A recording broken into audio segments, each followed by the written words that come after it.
Good morning, councillors, and welcome to our committee day for Toowoomba Regional Council. The first committee, of course, is Planning and Development Committee. Our councillors, you will be aware that, and in fact it's been reported only this morning, in fact, through the local paper in regard to a significant announcement that's taking place very soon, in fact, and therefore I'd like us to have someone, if they're happy, to move an adjournment of the Planning and Development Committee to resume then at 11 a.m. Moved by Councillor Rebecca, seconded by Councillor Tim. Those in favour? Motion's carried unanimously. We'll return at 11 a.m, of which time I'll hand over to the Chair, Councillor Gary.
Locks us on. Thank you.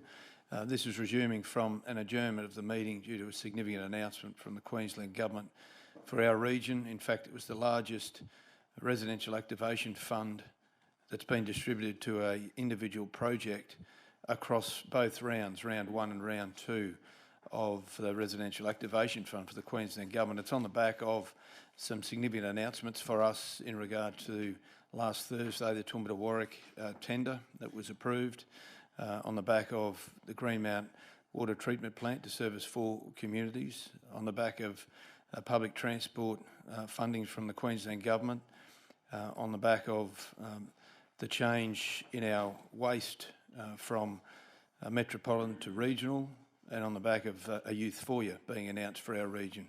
Significant announcements that have come from the Queensland Government in step with Toowoomba Regional Council. So I want to acknowledge all councillors for their involvement today and in leading into what has been and will be a major piece of infrastructure for now and into the future for our region. So thank you very much for that. I'd like to now hand over to the Chair of the Committee for Planning and Development, Councillor Gary Gardner, who will conduct the Committee for the Planning and Development. Thanks, Gary.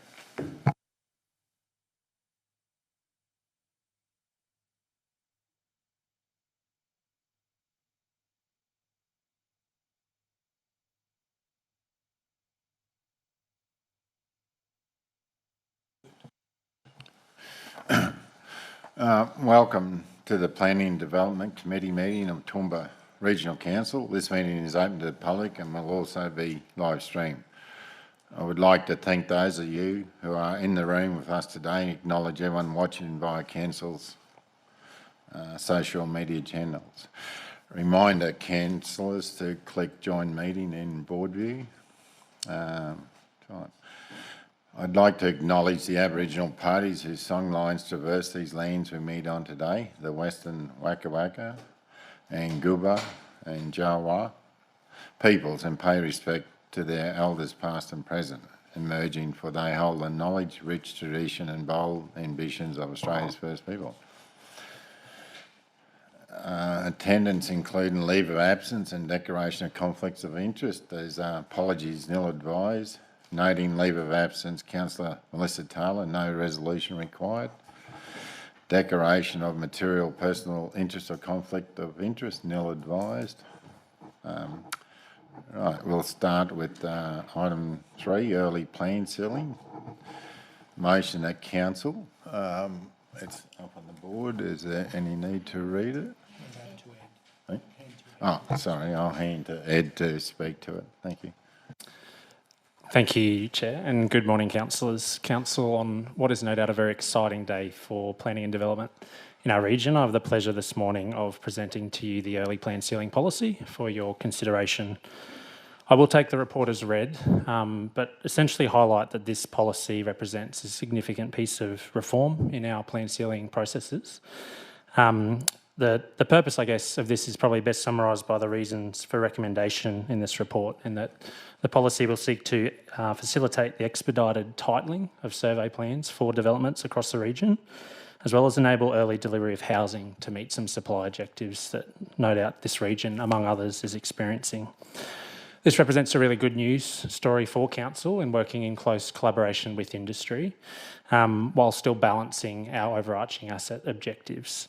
So I commend the report to you for your consideration and invite any questions through the Chair. Kerry? Thanks, Chair. You mentioned that this will lead to an earlier completion of the DA process and the issuing of title deeds and the final ability of people to start building, and hence addresses the housing shortage. Does it have any cost-saving aspects to it because of the shorter period of time? And if so, if you could let us know what they are. Thank you. Yeah, thanks, Councillor, for the question. Broadly, we'll find some efficiencies in terms of council cost savings through this project. There have been a number of I guess, supporting materials and submission processes that we've developed through this process that will enable us as a council to be more efficient in terms of how we actually title survey plans. But certainly I think the broader benefit here is to the housing industry as it of itself, in that titling can be brought forward at a time where that is often peak debt for developers, and in the development life cycle, it's obviously a critical stage more broadly. As I understood it, that if it's a quicker process, then the liabilities that the developer might have would be lessened. Correct. And likewise, for the purchaser, with the costs, building costs rising so quickly these days, that the earlier they can start, the better. Yep. So thank you.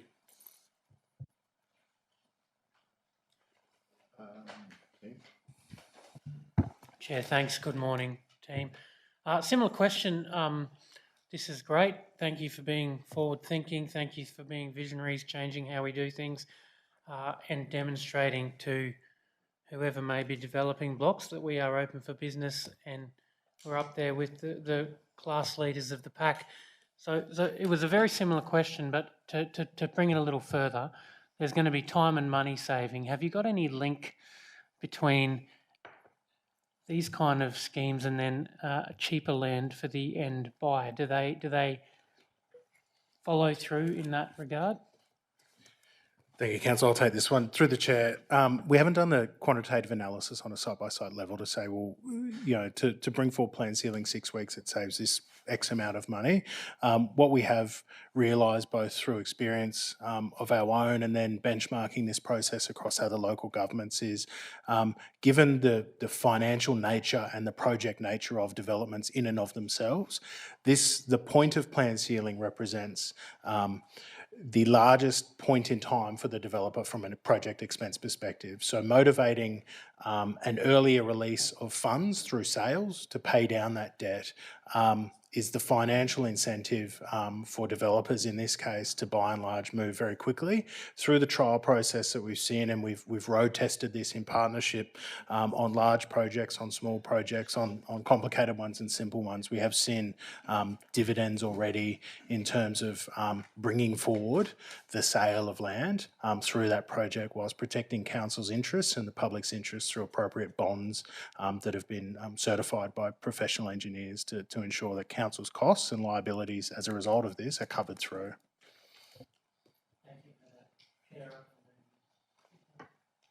So we have a mover. No more. Any more questions? Sorry. Just a comment to thank the team for working with the industry in putting this together. The feedback that I've been receiving from the industry is really positive, and that it's a really positive step forward. So I'd like to second the motion. Thanks, Chair. Through you to GM Ed. Ed, appreciate the process in the pilot, or whatever you want to call it. What assurances do we have? Because from conception to realisation on the ground, well, we're talking about plan ceiling and then houses built. Can you tell us how you've incorporated some measures around the quality of application that hits the deck first? Because often it creates the hiatus hernia at the other end because something hasn't necessarily been presented and prepared properly to council. Thank you for the question, Councillor. Through the chair, at the start, we're very specific about types of projects that are eligible for this process. Not all projects that we anticipate to occur within the Toowoomba region are eligible for this pathway. Ineligible projects may require significant trunk infrastructure or significant external infrastructure that's too risky to deal with through this process. So we've been quite deliberate about the criteria to go into this stream of work. Once you're in that stream of work, if proponents or customers want to take up the offer of the early plan ceiling process, what we do require is an RPEQ, a Registered Professional Engineer of Queensland, to draft a schedule of uncompleted works and certify that that schedule is accurate against their own professional body certification. We then collect a bond for the value of that works plus a contingency on council's behalf to ensure that if things don't go well through that process from a development perspective, that the costs are not borne by either a developer falling over or works not being of a quality that we require.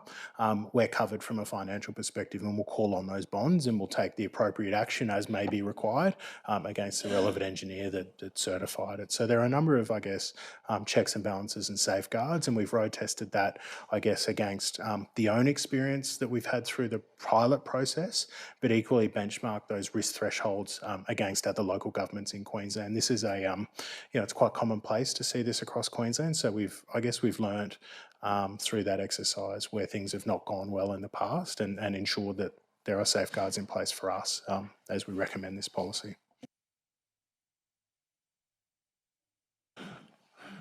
There are no more questions. We have Tim McMahon as a mover and seconder, Edwina Buckway. All those in favour? Unanimous.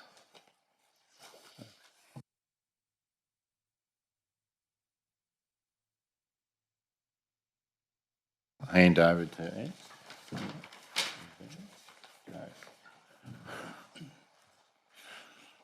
Hand over to Joe, sorry.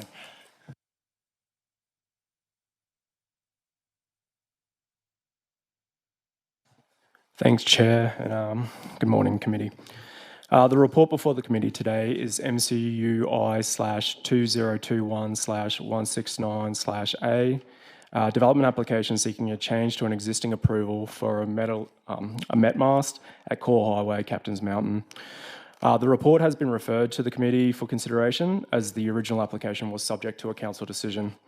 I'll take the report as read, but I'd just like to highlight some of the changes which have been sought by the applicant as well as supported by the officer's recommendation. These include amendments to condition 4 within the development package, which would allow the use to continue for a further 5 years, and the deletion of condition 2 to remove restrictions allowing painted safety markings to occur on the structure. Please note, Chair, that there's been no requests to address the committee received today from any involved parties, and I'm happy to take any questions to the officer's report. Is there any questions? Chair, happy to move the councillor officer recommendation. A mover and Mayor McDonald, seconder and Rebecca. All those in favour? Unanimous.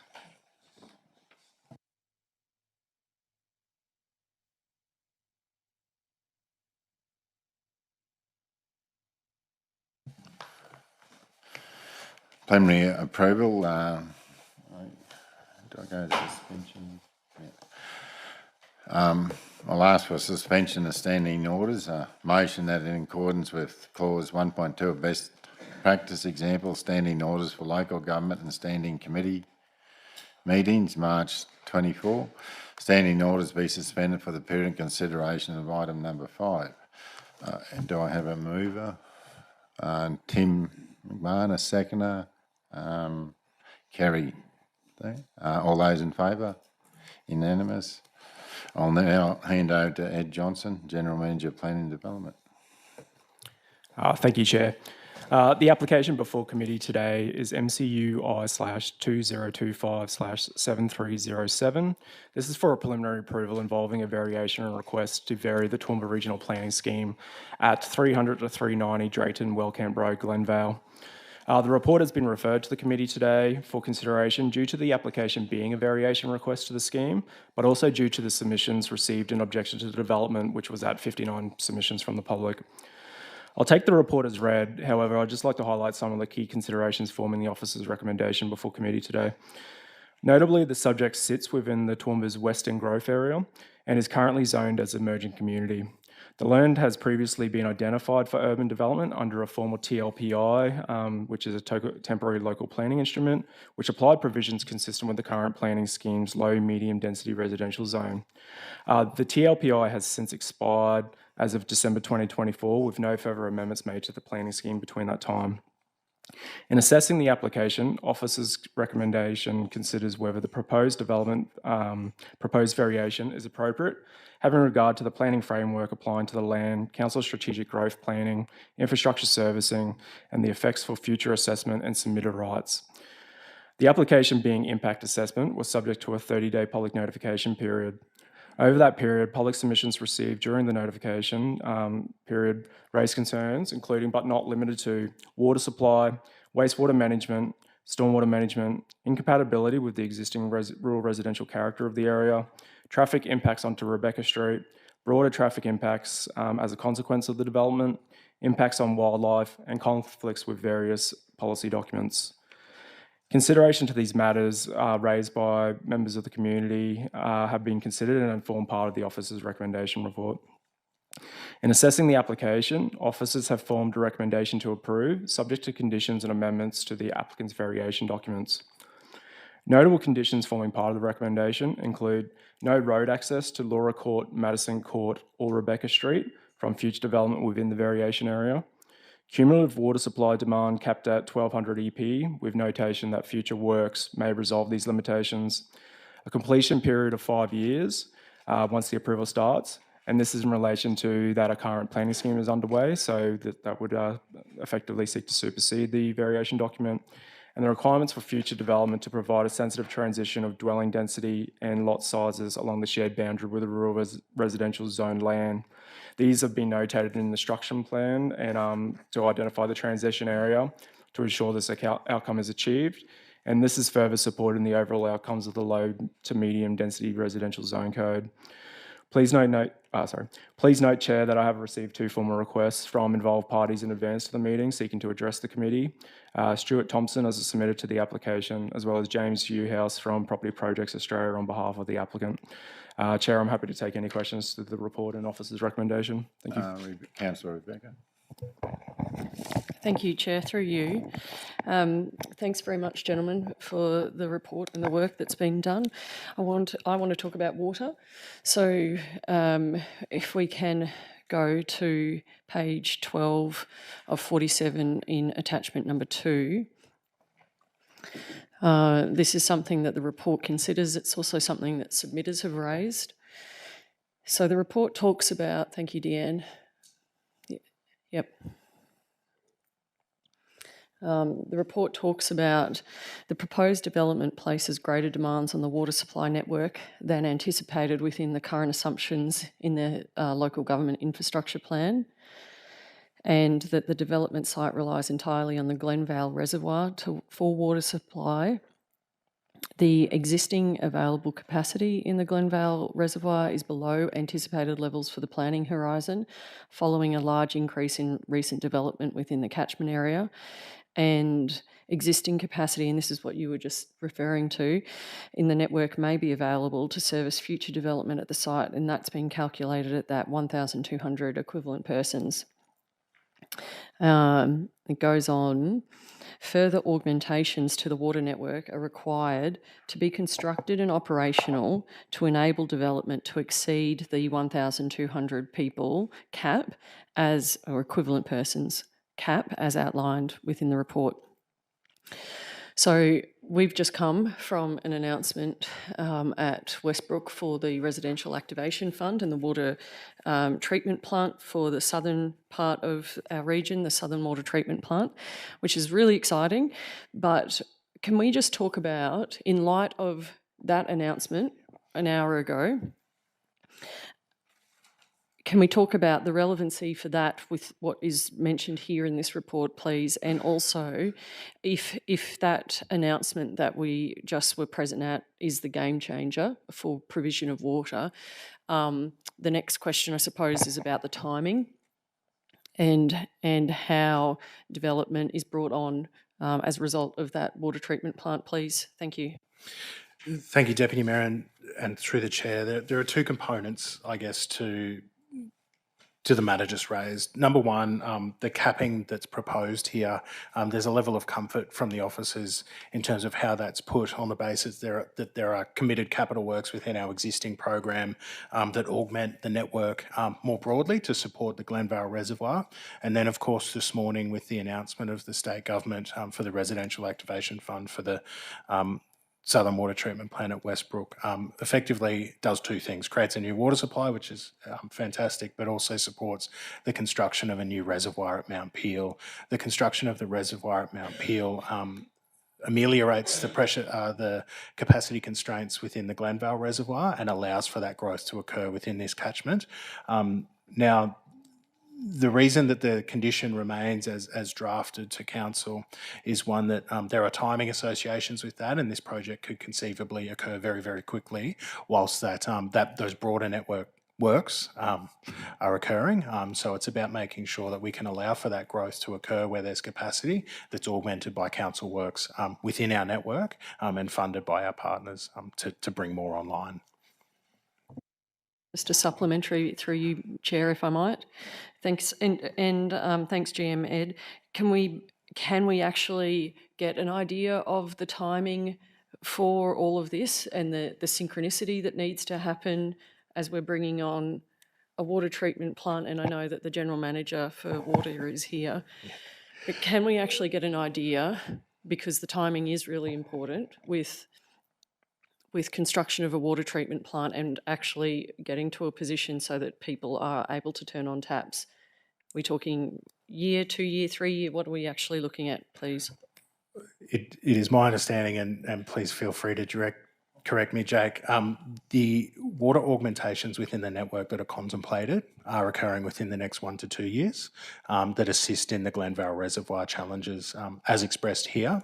The RAF funding and the guidelines for the RAF funding provide the big bang for the support, and that's obviously a committed program with a construction build out, and we've got we're in the pre-tender process for that, and as that timeline becomes clearer through that, there's obviously funding requirements for that package of works as well, but that is, we are working at significant pace through this exercise to ensure that the short-term and the long-term solution are being considered as developments taking place within the catchment.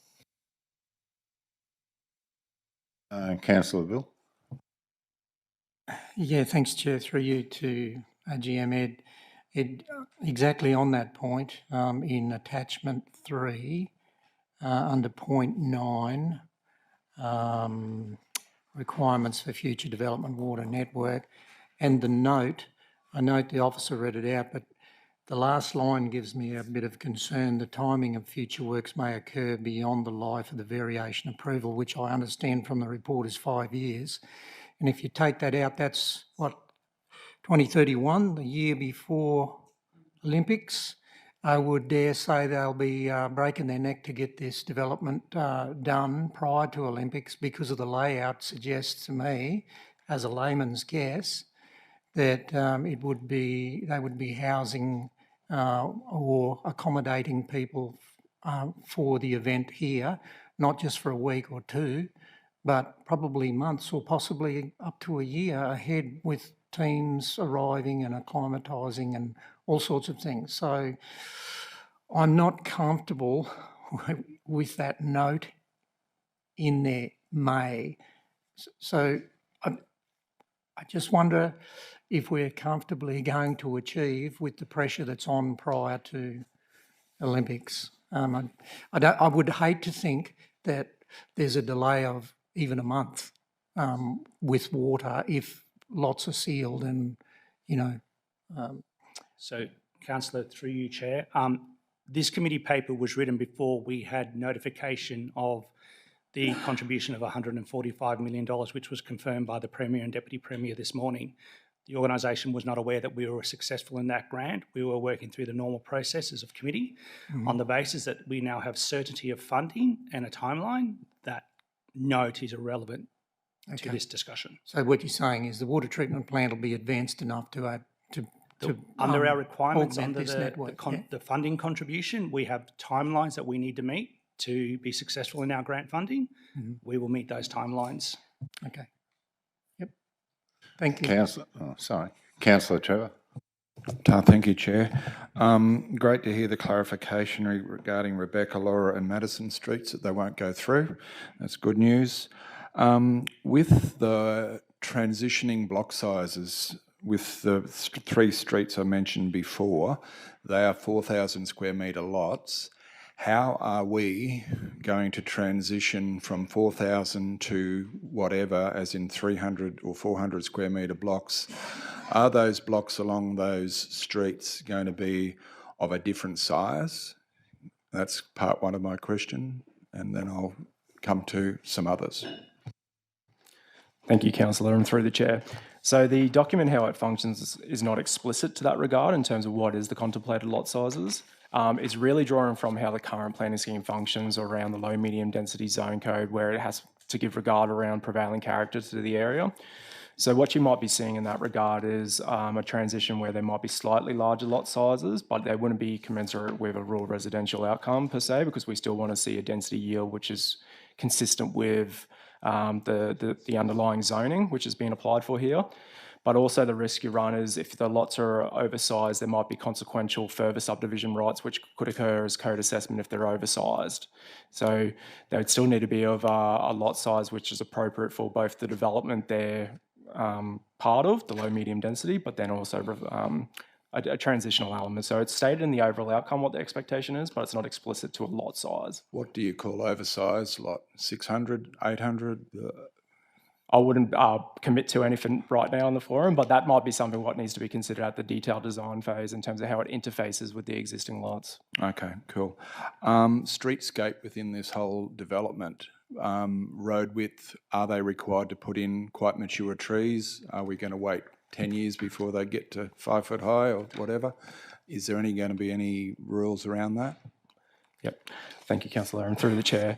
So in terms of this current proposal, it doesn't authorise any current development to occur. It only sets up the framework for future development to occur. So under those future development permits, we'd assess in terms of the road hierarchies, the widths and the provision of landscaping within those against the planning provisions at that time.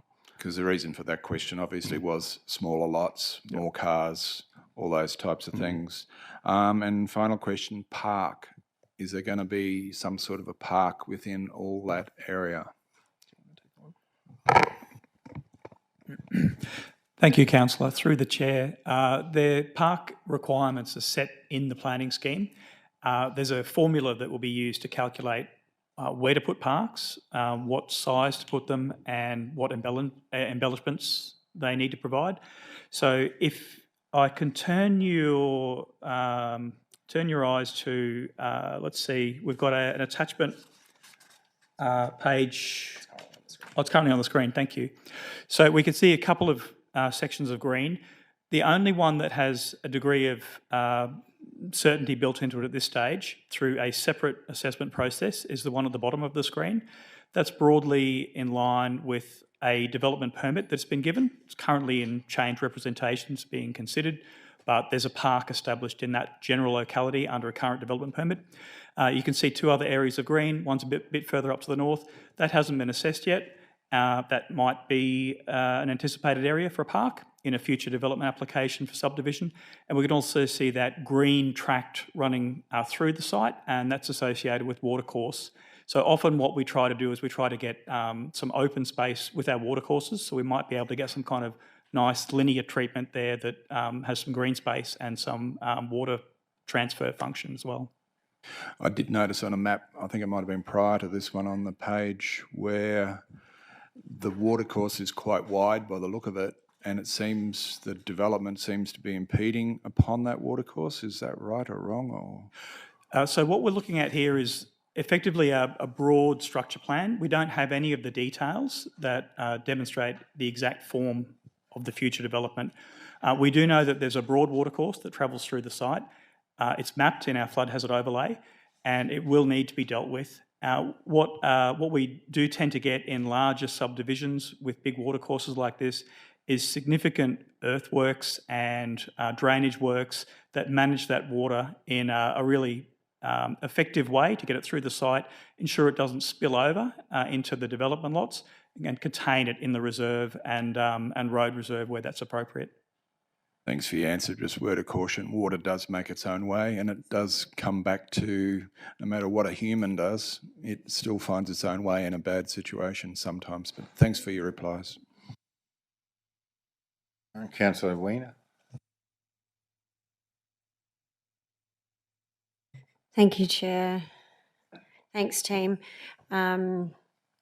Just going to attachment to the planning report and following on, I guess, from Councillor Trevor's question in parks, and I note that there was a concern from those surrounding about vegetation and biodiversity loss. And if we go to attachment to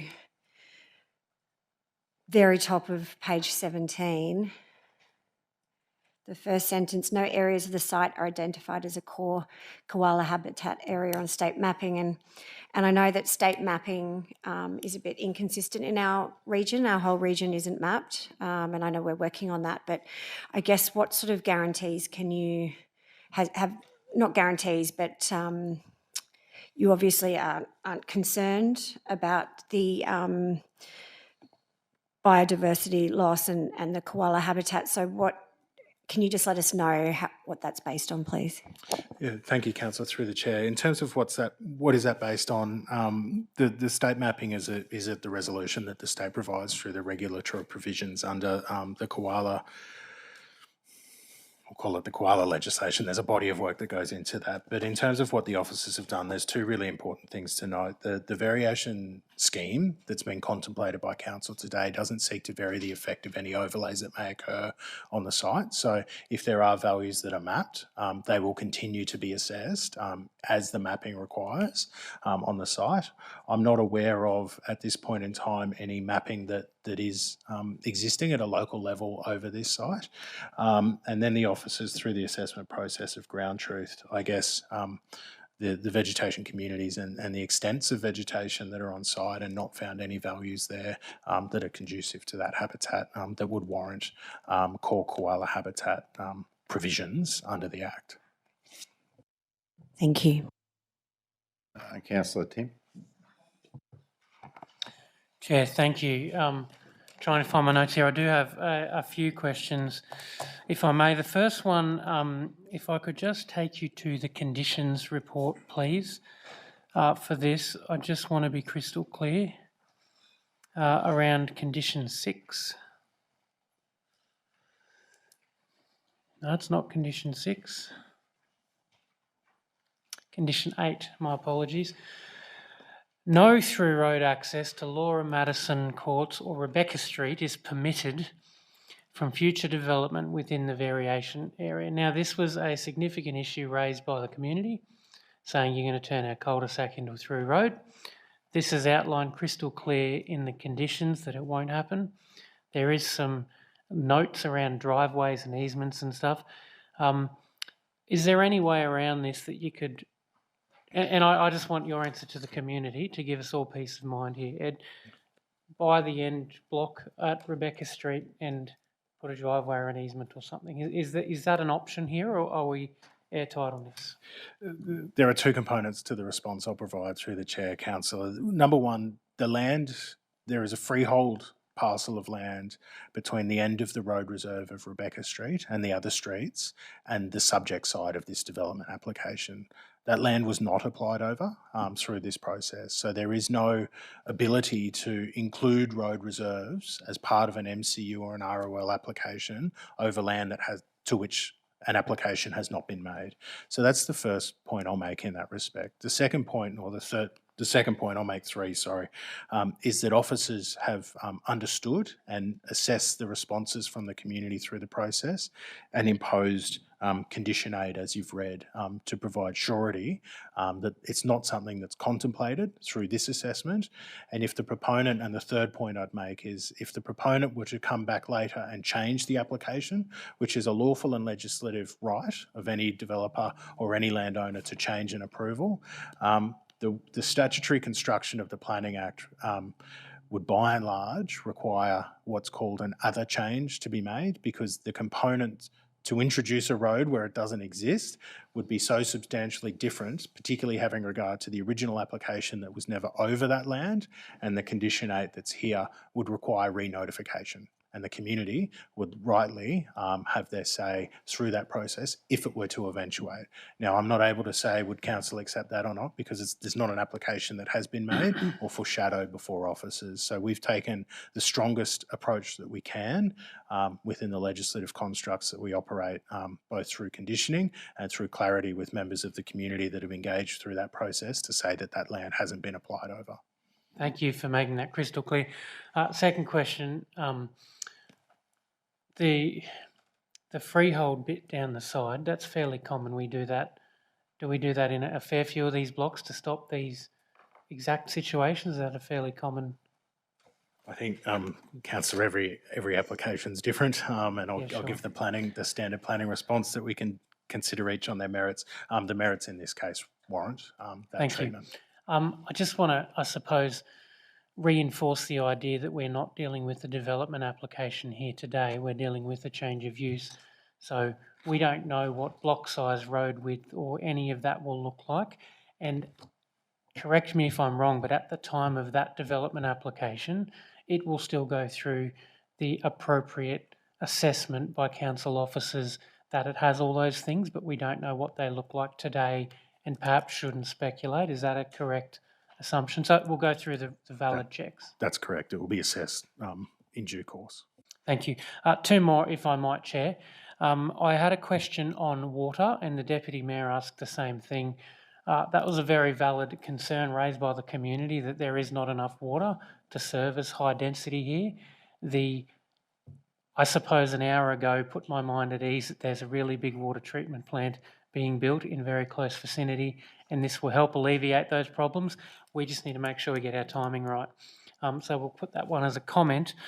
Last one is around, there was also valid concerns raised around wastewater runoff on this site.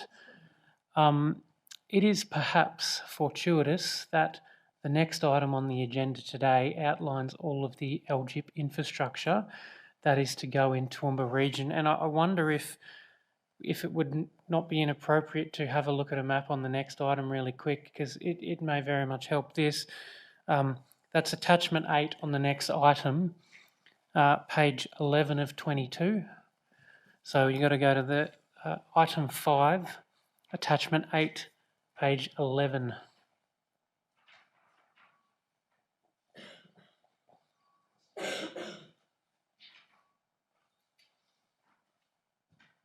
That's the one. Thank you very much, Deanne, for bringing that up. I appreciate you indulging me. So the subject site we're talking about is on the bottom left of the screen, and there is a very big pink line out the front of it, which would indicate in the thing that tells you what they all do, that's a future gravity main. So I just want to know timelines on that, and will that help alleviate issues with wastewater, and will that be built by the time this perhaps becomes a DA to council? Thank you, councillor. There's also a large pressure main underneath Drayton Wellcamp Road that swings around, as you can see on the black line there, to Watala Treatment Plant.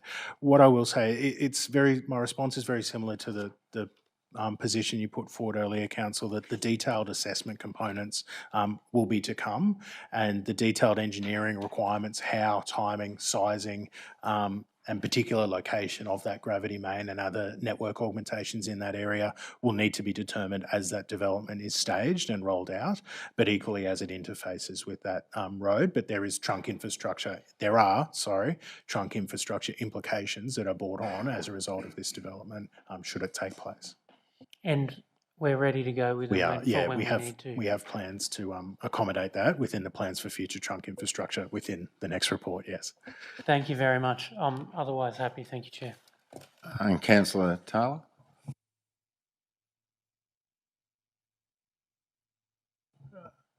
Carol, you... No, sorry. Thank you, Mr Chair. Look, a couple of comments on the koala and biodiversity mapping. The state has only done less than 5% of our total TRC area, so that's irrelevant. And I actually don't know about this area, but I know other areas where people know where they cross. So, I mean, that doesn't give our community any confidence at all about that. But and I am very aware that this is just a material change of use, but I have a huge area of concern around total traffic management and overall planning about how the traffic will behave. We're going to have a equestrian area built at Glenvale.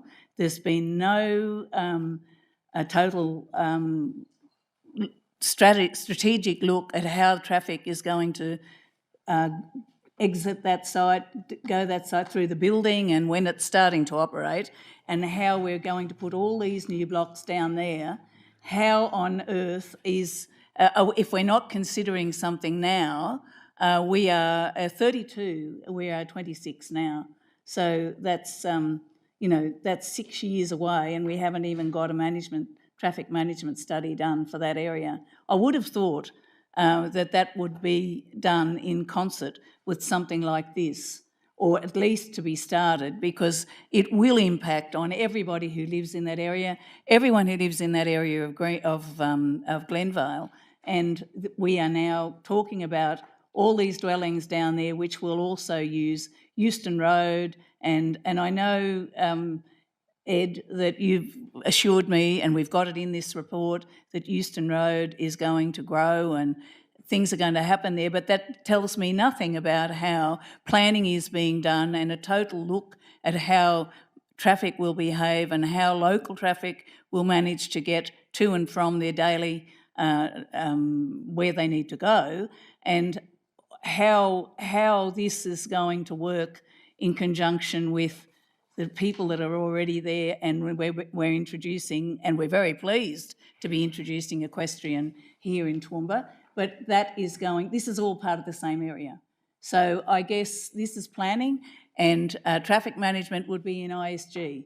But I would absolutely want to think that before or in concert with this consideration, that we would be looking at doing a total management plan for the traffic and how it's going to work there, how it's going to develop, not just one road or two roads, but what hooks into that and how it's going to happen. I have heard nothing about that in our council since it's been announced that we're going to have the equestrian facility there, and they're all local roads out there. Thank you. Thank you, Councillor. Through the chair, just in terms of, I guess, the traffic contemplated by this development in and of itself as a result of the yield that's contemplated through the variation scheme development, that sits within the level of comfort for our transport and drainage planning team to be accommodated within the existing road network. There are equally referral agency conditions from the state to provide traffic impact assessments to go to the micro level on a site-by-site level. I do acknowledge that there are broader network changes that are occurring. The intersection with Boundary Street and Drayton Wellcamp Road is currently being discussed, how that intersection plays out as a result of another development, not this specific application that's before council. So there are a number of things, I guess, in flight and work to commence as part of the master planning for the Olympic site, how customers of the site and patrons of the event itself, but equally within the broader background growth network, how that plays out at a network level and a mesoscopic level through this catchment are studies that are live and bodies of work that are underway as part of both the new LGIP work, the new planning scheme work, and broader Olympic planning work. So we're not, I want to provide assurance to you, Councillor, that we're not blind to the traffic conditions that exist within this catchment. There are a number of things that are planned and underway in terms of upgrades to accommodate for growth in this catchment. Thank you, Ed, but that doesn't answer my question. It will take at least 12 months to do such a study, and it'll cost quite a lot of money. And I know it's not entirely to do with this development, but I have seen no action from our council on putting that in place, and I'm very concerned about it. Thank you. Councillor Carey. Thank you, Chair. I certainly was concerned about the issues raised with respect to Rebecca Court, and I drove out there yesterday, and went further and to the northwestern side of the proposed development to Brewster Street, which is in Alfred Grove, I think it is. And the contrast between the blocks is absolutely surprising. Rebecca Court has substantial houses on large blocks of land, whereas Brewster has, I don't know whether it's 300 or what it is, but they're very small. And I certainly understood the concerns of people living in Rebecca that would be joined by a road. From what was said before, that's not going to happen from the council's point of view, and really, realistically, it would be a council that could have the power to resume that block, and no private person. So one assumes and one hopes that that's reassurance for those people. The other concern that I have in the report, it mentioned that some of this land was subject to the currently discarded north-south corridor, and there are people, myself included, who would like to see that resurrected in some form or other. Have you got an idea of how significant that was to be to this land? I should have given you notice about that. No, it's, thank you for the question, Councillor. It's included in attachment 7, the former and now lapsed temporary local planning instrument mapping that identified a portion of that corridor. From a local government perspective, in terms of planning for that corridor, we have no ability from our legislative head of power to set aside land for state projects unless they're progress through the requisite level of planning at that level. So we have to assess this on its merits against the framework as it stands on the day it was properly made, and that's how officers have undertaken this assessment. But you can see there on the screen the area identified outside of those 2 purple boxes would have been where the road was going to, was planned for. Which was quite significant one this year. Just a bit of interest, it was previously the subject of a TLPI allowing a certain number of allotments there. Now it's being changed to low density, is it? Or yeah. What's the rough idea as to, I know it depends on what the future application will consist of, and its design and so on, and what it will comprise. But on the one hand, I think with the TLPI, it allowed, was it 40 allotments? I think that figure might have been something like that. Would it be, what sort of maximum might now apply? In very rough terms. Thank you, Councillor. This application actually seeks to reinstate very similar provisions to the TLPI. So what would have been anticipated under that TLPI is also anticipated under this variation request. It's effectively seeking the provisions, the application of the provisions consistent with the low, medium density residential zone, urban residential precinct. So that does facilitate code-accessible development down to as small as 300 square metres.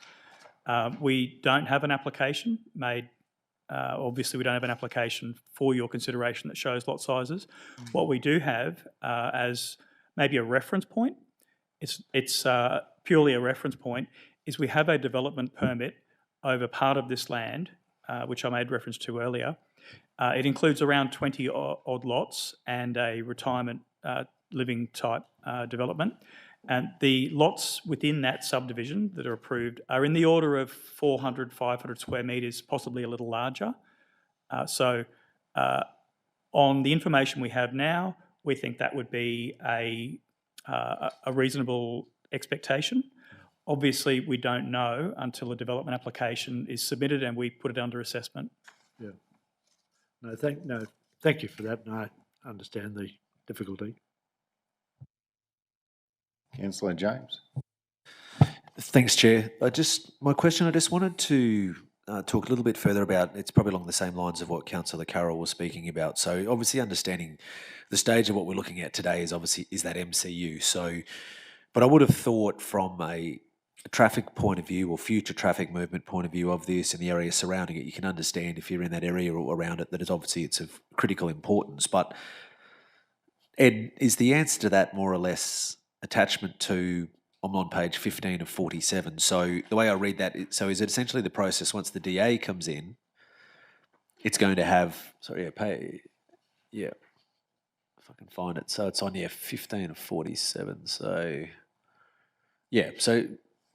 so through that, so that's the process, I guess, because I think it is an important one that anyone around this area obviously understands that, okay, yes, if this is to go ahead, that it is going to generate obviously a lot more use of the road and things like this. But so this is where all of that comes in, correct? So like a detailed assessment of it, but not only for these roads, but also the surrounding as well, which may trigger through conditioning across the DA and process.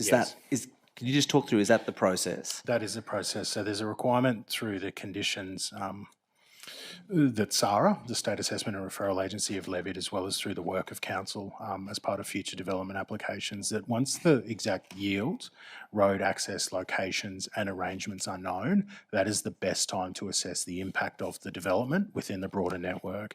Now, if that assessment warrants upgrades external to the site, then that process will follow through as part of the usual body of work that goes alongside the RAL, or the reconfiguration of a lot stage of development, and that will take place in its usual course. So absolutely, detailed assessments to road networks are part and parcel of future development of this land, and it's required as part of this approval. Or should council approve it, I'm sorry. Thanks, Jim, because I think, it's an important point of, and Councillor Taylor articulated as well, just the concerns of what could be with the future. So I just think it's an important detail that we see that's in there, one through condition and just through that DA process. Thanks, Chair. Trevor. Thanks, Chair. Just a couple of follow-up questions. Yes, it's an MCU today. You guys go back, do your stuff with the developer, come up with block size roadscapes, all that type of stuff. Do you guys then approve it, or does it come back to this room?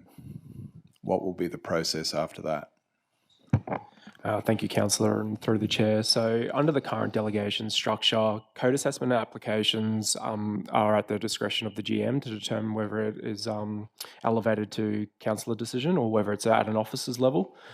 So it'd really be subject at the time of what's being applied for, whether it actually meets the code assessment bounds, or if the applicant seeks to push it back into impact assessment, given that they might be lot sizes, could be for whatever reason that the table of assessment elevates it to impact assessment.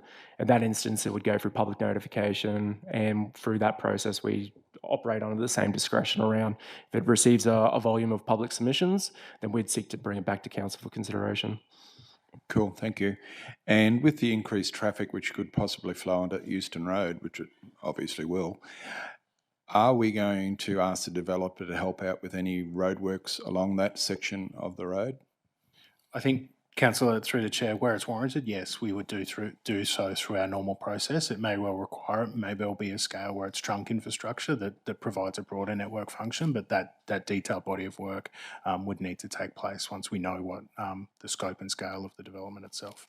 Okay, cool, thank you. Can we probably hear from the submitters? Or okay, cool.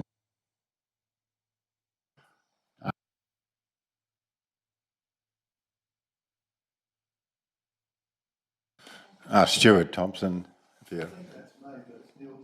Neil, is it? Okay. My apologies.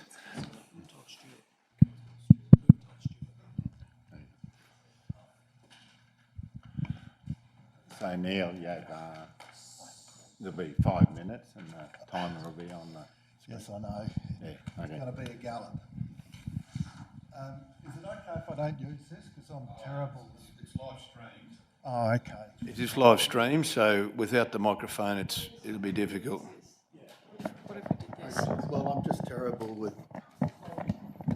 Yeah, thank you. Good morning, and thank you for the opportunity to speak today. I was going to say, first up, I apologise for the small number of people here today, but if we'd had any more, we wouldn't have fitted in the room. Am I allowed to talk about stuff you've already talked about? There was some discussion earlier, if you don't mind, about the koalas and stuff at the end of the street and the top east corner of the subdivision lot. Ari Talon from the Darling Downs Environment Council was heavily interested in this. When I got the meeting notice, I sent an email to him. I haven't heard from him since Christmas time, to let him know it's on and to make sure he got a copy. And I got a bounce back saying he's on paternity leave till the end of August and gave me an alternative contact. I tried to contact that person and got no response. So the fact that he's not here, I'm sure, is not a reflection of the input he'd like to have and what he'd like to say. So, all right. So apart from apologising for the small number of people, I have apologies from 47 other people who were submitters or residents of the area. Is that can be put into the minutes, or is that just irrelevant to things?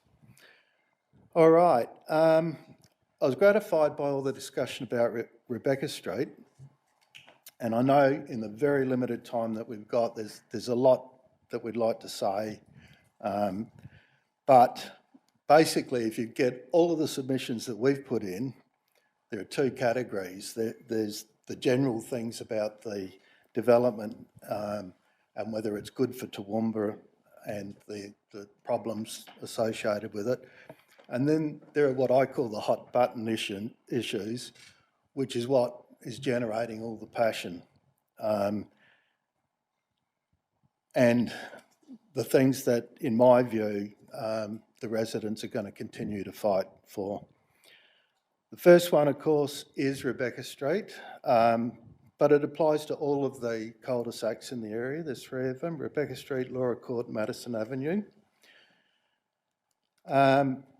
It's pleasing to note in the planning report, one, that you acknowledge it's a legitimate issue, because at Christmas time we seem to be banging our heads on the wall with people saying, well, it's not even in the plan.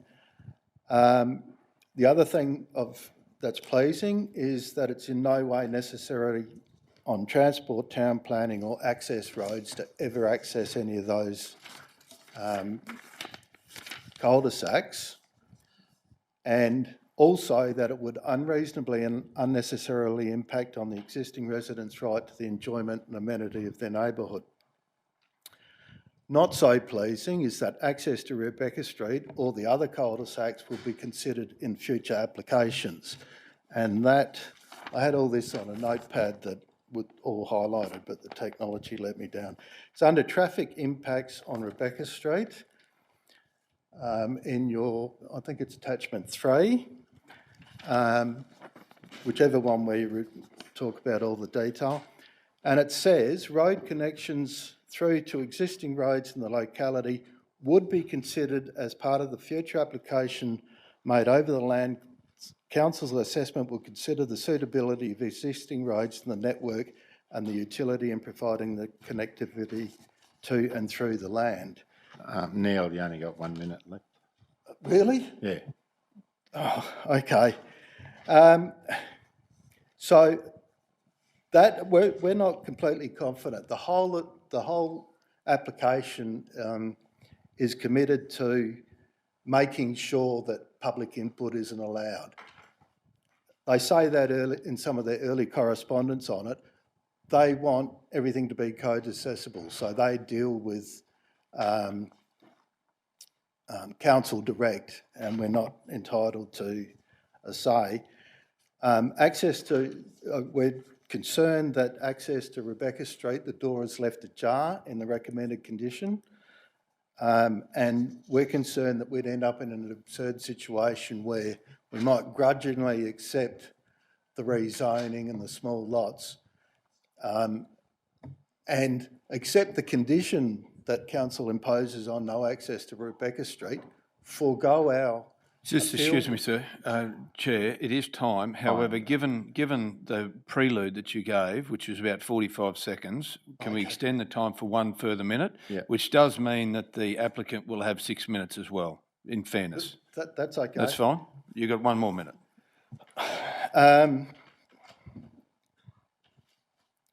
Right. So if we forego our appeal rights, satisfied with the condition, accepting the rezoning, and then later on the developer can come and get a road jam through there, we're completely stymied. Equally absurd would be if we lodged an appeal because our only option is to try and stop the whole thing just to get that protected by the courts, would be a ridiculous situation. We'd like to see a condition beefed up where any change to no access to the cul-de-sacs either involves the opportunity for the public to put in objections again, or is just forever prohibited. Leaving it ajar that could be dealt with behind closed doors is not acceptable to us. Neil, I'm afraid your time's up. Question? Thanks very much. Thanks, Chair. Thanks, Neil. Thank you for coming in here. It's not the easiest thing to do, so I appreciate you and representing those good folk that have also put submissions in. I would dare say we would have all the submissions that you've provided, so we should have copies of those in any respects. Neil, my question to you and for the community members and those that submitters, from what we've heard and the questions that have come from councillors today and the responses from officers, I think that last point you made is really important for the community in regard to the protection around Rebecca Street and the other streets. That seems to be, in your words, a hot point. Yep. In regard to that though, from what you've heard today, from officers in regard to if there is a change in the code assessable application where it would see a change from an application for a change to that, I would hope, and this is where I want officers to give this assurance to you and to everyone, I would see that personally as a significant change to what we've done. And therefore, officers would something like that, as an example, come back to this council for not only an improvement from councillors to discuss, but also then give applicants that opportunity to then comment, which I think is your point, Neil.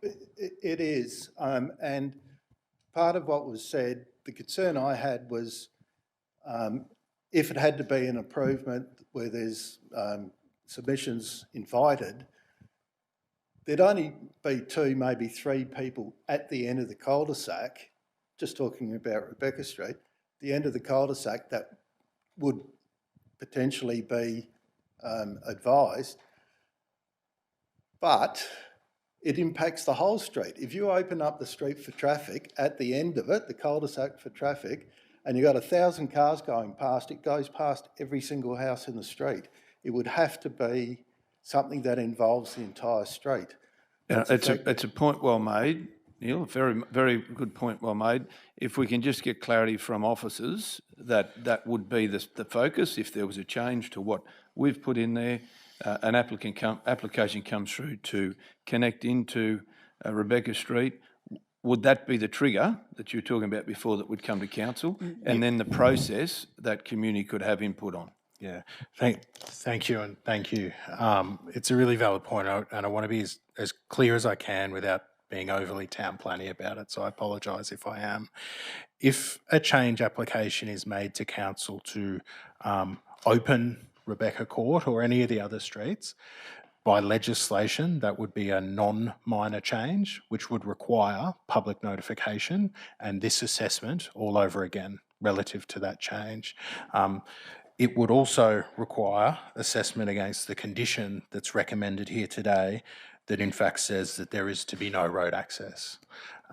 It is the strongest protection that officers can provide through the legislative constructs that we have, both to prevent that access in this instance today, and then to ensure that future applications trigger the highest rigour of assessment to come back to this chamber Okay. and be notified. One aspect of that, the recommended condition, we're happy with the first bit, no access to the streets, but under that it says, note, this does not preclude access easements or driveways, etc. If that was gone, we would be more content. I can't see any reason for it to be there. There's only one house currently on that lot. It's a long, long way away from Rebecca Street, and it's inconceivable that anybody would just hive that off to give access to one house, and they're probably going foregoing 3 or 4 acres of development opportunity. I know I'm out of time, but the other concern we have is the transition zone, and there is no recommended condition on that, and we just need some assurance that the people that are affected are involved and agreeable with whatever solutions you come up with on it.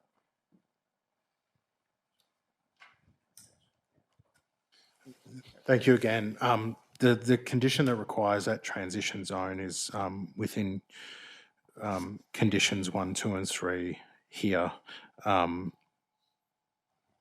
and 5, I guess, as well, which requires development to take place, if it does, under the provisions of the variation scheme document, which include that amendment in attachment 6 on the last page there, which embeds that transition zone and how that is to take place. So it is very much enlivened by the conditions of the approval or the recommended conditions that it would accompany an approval if council's minded to approve the development. So it is enlivened, and development must take place, and future development is assessed against those provisions as well. Okay. But with consultation of these people, of the people affected on that. Is that correct? It would. It is contemplated that would occur through code assessment, which is not, which does not require public notification in a statutory sense. No. Right. I don't think the group will be satisfied with that situation. Thank you, Chair. Through you, I reiterate the Mayor's comments. Thank you very much for coming and speaking to us and representing your neighbours in the neighbourhood. We appreciate it, and we know that it's a foreign and it's a strange thing to do, to come here and to have these time limits and to have to speak into microphones and use planning speak and all the rest of it. My question is just back onto that condition number 8, picking up on what you were saying about the note, through you, Chair, to the General Manager. That note that's included there, I've read it a few times now. Can you just please talk us through why officers have included it? What are we trying to actually envisage here? And is it necessary that it is included? Thank you, Councillor. The condition is where I would draw your attention, condition 8, and that is quite explicit that roads will not connect through. We didn't believe in the assessment that it was reasonable to prevent other non-road forms of access, like a driveway, so a simple driveway. We know that there is some steep land to the kind of the easternmost corner of the site as it starts to run up to the hill with the vegetation, and we were aware through submissions that the residents gave to council officers that there had been some conversations around potentially large rural residential style lots up on that steep land. So we were of the view in the assessment that a road was not acceptable, but that a driveway was acceptable and may be an appropriate way to get access to a large rural residential style lot on the steeper land. Well, why doesn't it say that? The issue is there's a lot more that has happened than council seems to be aware of.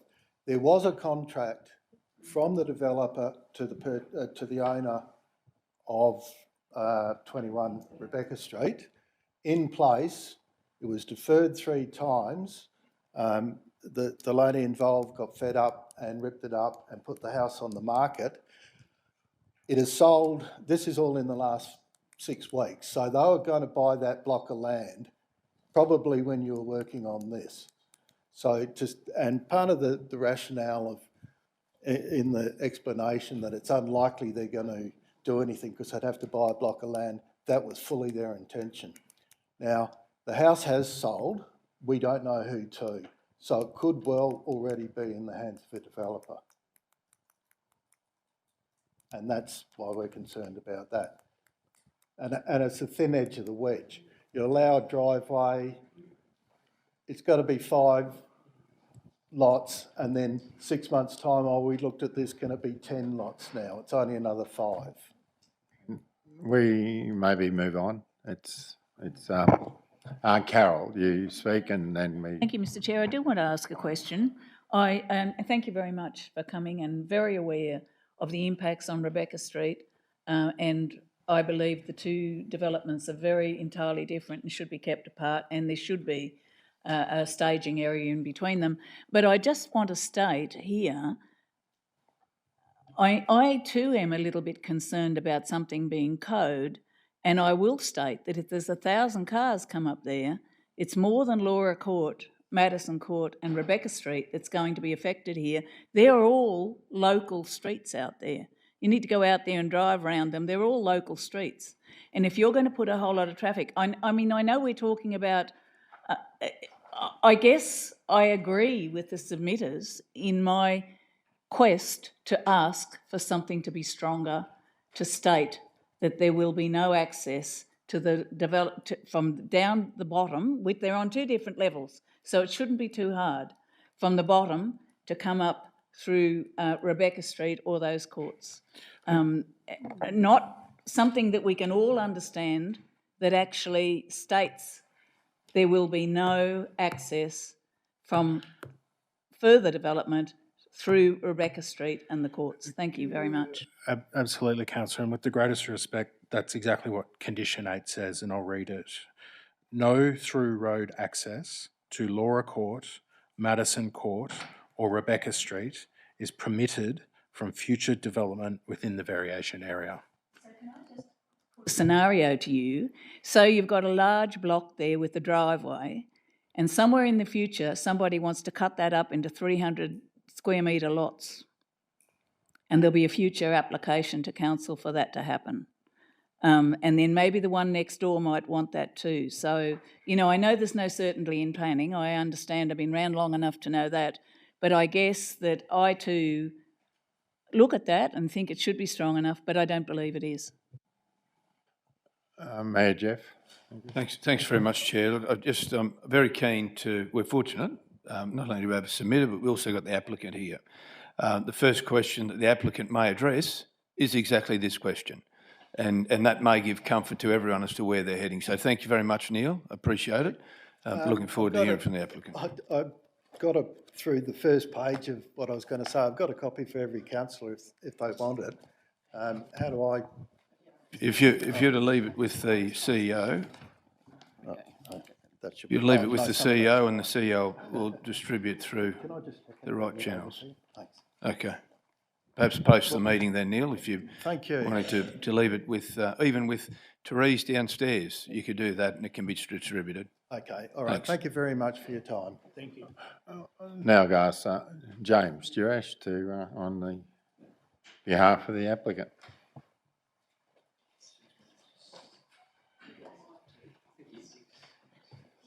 6 minutes, James. Good afternoon, Mr Mayor and councillors, ladies and gentlemen. Thank you for the opportunity to speak to the proposed development application this afternoon. In the interest of time, I won't go through or respond to the officer's report, which we obviously feel has done a good job of summarising not only the need for this project, which is this council room is well aware of, and which has culminated in the exciting announcement today in relation to the round of RAF funding, but also the policy framework that sits behind this development application. So I might circle back to the policy component and go straight to the road connection if that's suitable. So the applicant has outlined no contract over any land within Rebecca Street, and I appreciate that over time there may have been, but there's none at present, and there's no proposal to. I've confirmed that with them prior to this meeting, and the approval or the proposed condition that's been put in place, to our mind, makes that very clear. And if it offers any comfort, we entirely agree with the council officers in relation to any proposal that came in the future to put a road through there would be another change and would require notification again. And just to cover off on the point in relation to who would be notified, again, planning speak, but all of the neighbours that were notified this time around would be notified again, because we'd be changing an approval that applied to the whole of the premises. We don't just limit it just to the people that are affected in that instance. So if that was proposed, which as I mentioned, it's not our intention, but I imagine you contemplate scenarios where this land could be sold and other people could come back to this land, then in that scenario, everyone would be notified again. But from our perspective, it makes clear that we can't lodge a subsequent development application with a road connection through to any one of those, to the local roads to the south. In relation to the policy framework, I think it's important just to recap a bit of a timeline here as well from our perspective. So this area was identified for future urban development in 2012, and then the Toowoomba West local plan came in, was consulted on widely in 2015, endorsed in 2017. And then obviously council then looked to put a TLPI in response to address housing affordability and supply in 22, which ran through to 24. And in the meantime, council endorsed the growth strategy, I understand, in 23, which again all identified this land as being intended or earmarked for future development for low medium density residential purposes. I think it's not too assumptive to say that if the original planning scheme application, planning scheme project had taken a different timeline, the intent was for this land to reflect the work of the Toowoomba West plan and have it reflected, this land reflected in low density, medium density zoning in the actual planning scheme now. It obviously hasn't taken that trajectory, and council is going through the process of, as you well know, in terms of preparing the new planning scheme. And that is why we've proposed this development application. It's really to reflect and reapply the provisions that council since 2015 has anticipated for this site, and which council endorsed through the TLPI in 22 to apply to this site. So from our perspective, this allows for us to realise the development intent that has been long established for this site, and it will be through a code accessible process moving forward, where we obviously comply with the intent that's outlined for the low medium density residential zone. In terms of just a couple of the other items, I think very briefly, obviously today's announcement does go a long way to addressing concerns in relation to water supply, but just, these things do change. And the 1200 EP that was approved here, I think to our calculation roughly, works back to be about 400 dwellings. So it means that, to our mind, there can be a start, and a significant start on this site, whilst council is still working on the ultimate, to spend the ultimate funding that was granted earlier today. Otherwise, with respect to mapping, I appreciate some of the comments in relation to the environmental mapping and koala mapping. We can only work with the mapping that's available to us, and that is the state mapping, and that is the council's local mapping. And to the point earlier, we don't propose to change that. So as part of a future development application, if there are values there, they'll be assessed, and council will have the opportunity to consider those. I think lastly, in relation to the broader traffic as well, as I said, this has been something that's been on earmark since 2015 for this area. And I think that there is a work or a volume of council work that has been done. If we look at the draft LGIP that was recently, well, I think it's the following item, it identifies intersection upgrades along Euston Road, at McDougall Street, back at Alderley Street, And so it is contemplating and working towards improving the road capacity only a in this minute, area of the please. site. Thank you, councillor. And likewise, there is some ongoing discussions in relation to the development approval that has already been granted over this site for a potential upgrade at the intersection of Boundary and Drayton Wellcamp Road. So overall, we again just wish to reiterate the timeline that's relevant here is that we are seeking to apply the provisions that council has, or the intent that council has had for this site for some time. There is no intent to connect south into the rural residential land to the south, and we'd obviously like to see that council support the officer recommendation for approval today. Thank you. Happy to take any Questions, questions. Bill? Thanks, Chair. Through you to James. Thanks, James, for your presentation. I was sort of held on to my question until you could come up, and it is in regards to the easement for access. Is there opportunity for the applicant, rather than spill out onto neighbouring land, for that,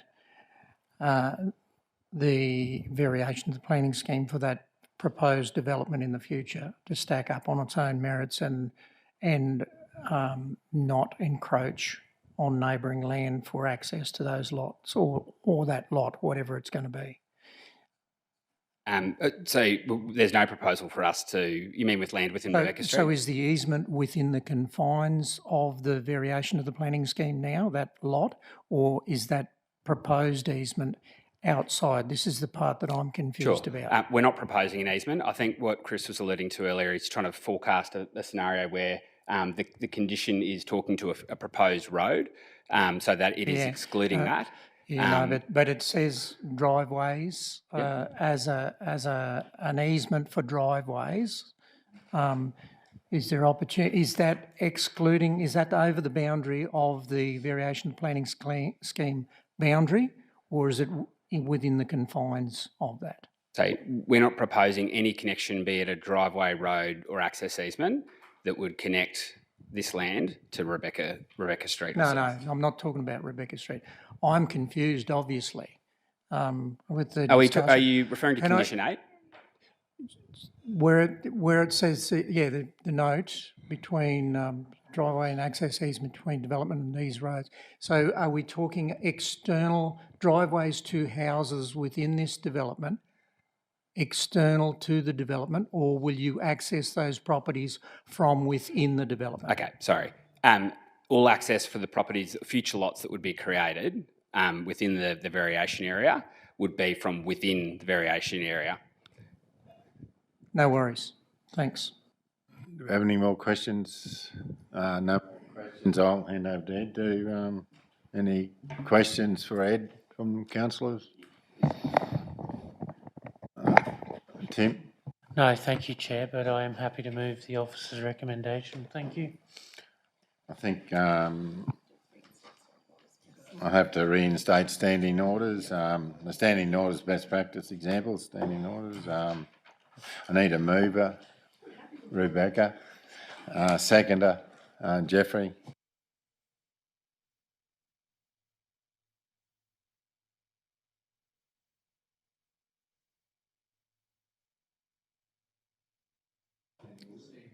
Standing orders, okay, yeah.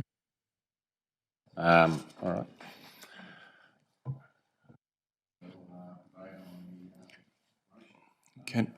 A question?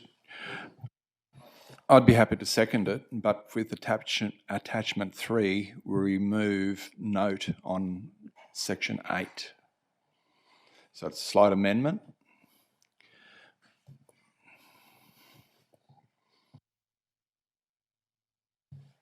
As the mover, I think that needs to be there for the reasons given. I don't feel comfortable removing a condition at this stage.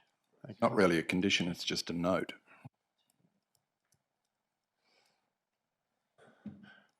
Councillor May.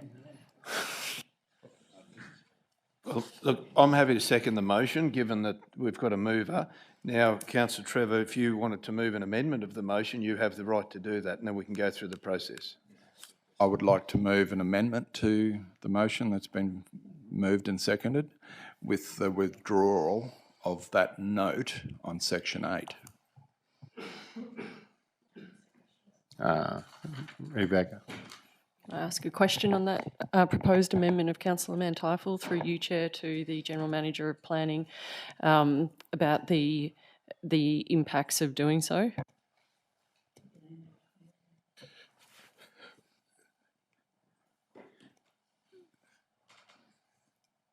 Through the chair, sorry, I'm just trying to play it out in my mind. It's ultimately the condition in itself that is as drafted, excluding the note, is to our minds as unequivocal as it can be.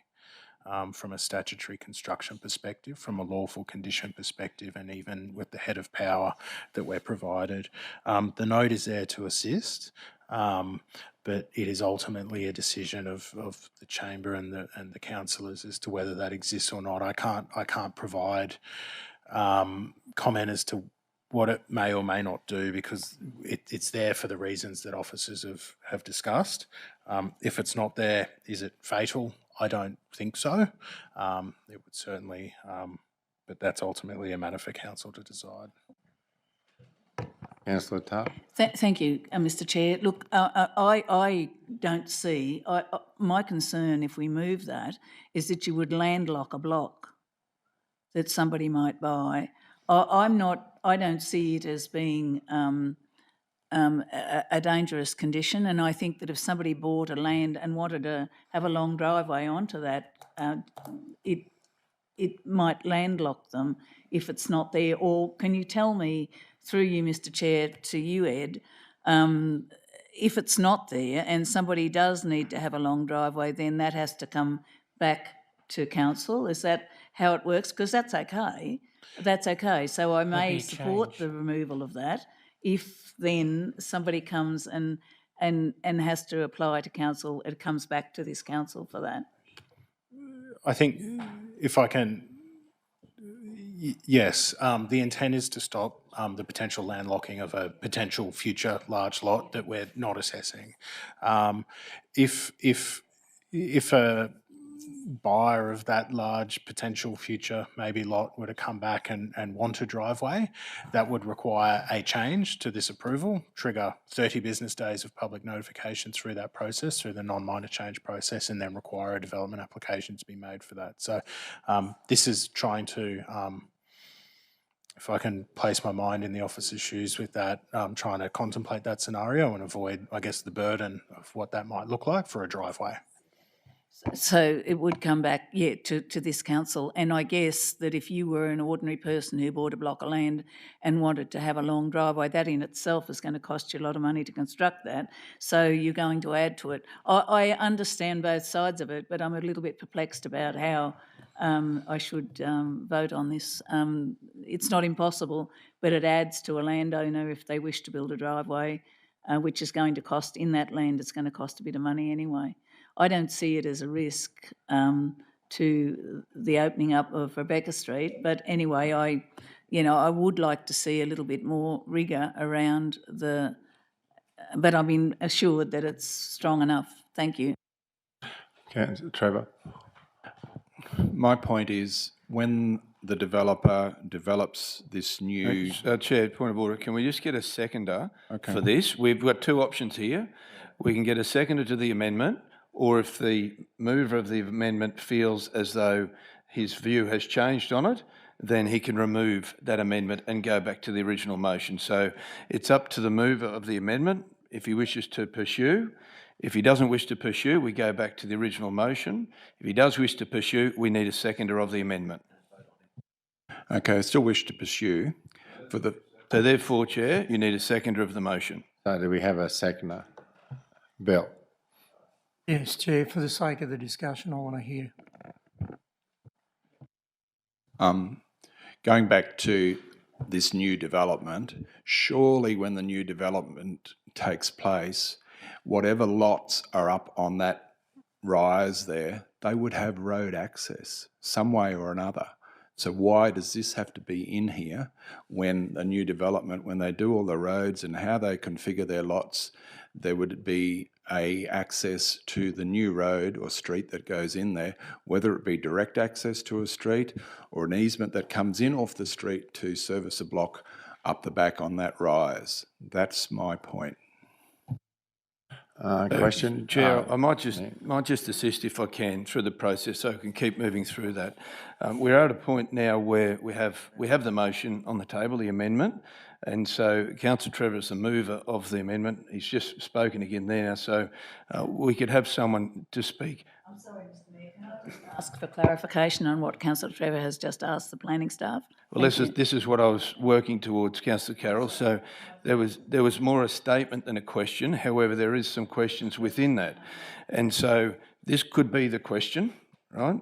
Then we can go for any further questions. Councillor Bill might have one. If not, then we start the process of voting. Okay. So, Councillor Trevor, would you like questions that you just asked answered, or is it more of a comment? Maybe to GM. Can I maybe, I know I'm going to respond to Councillor Trevor, if I may, through the chair. Can I just maybe clarify this particular note that my staff have put on to this, and I think fortuitously have probably looked into the future. We're all moving to the point of view that this is about a driveway. This could be a pedestrian link. And this could be a link that actually opens up this part of the estate to facilities that sit in the new estate. You remove that note, we have no ability to do that. We come back to this room to talk about a pedestrian link. We're all moving to the concept of it's a driveway or road access. It could be people access and movement of people between the two. We've been very clear around the note. The note makes it very clear that there will be no vehicular access to those courts. What we're not doing is limiting the potential to create connectivity between the estates, and this is what the note allows my staff to address, and that is why it has been put in there. We may not have been articulate enough in that case, but we've all jumped to vehicles. It may not be vehicles, it may be pedestrians. And the connectivity of pedestrian and movement is very, very important. Okay, can I add to that? Maybe we should be changing the word from driveway to pedestrian access. Do you want a second? I've already seconded, but I do have a question. Okay. And it's along the lines through to the GM Ed. There's a bit of ambiguity around how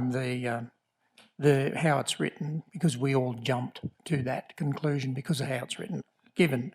But is it possible, and this is along my questioning before, for that big block in the future, whatever that's going to look like, it might be one single big block because of the topography. Is it possible for that block to have access through this proposed development, in a future proposed development? And if so, that wouldn't be out of the norm, would it? It'd be a dead-end street proposed as part of the development, wouldn't it? Yes, it would be for a driveway. So 1, 2, 3, a shared driveway perhaps, but the condition is explicit that it cannot be road reserve. Yeah.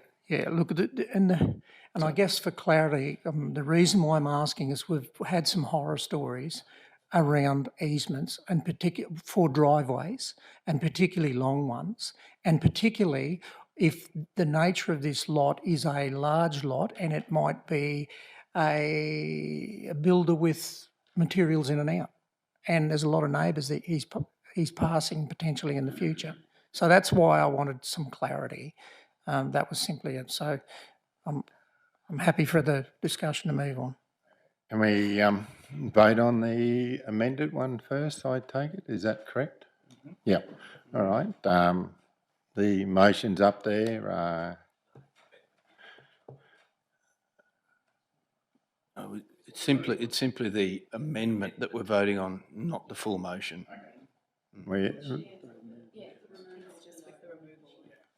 So that's removed?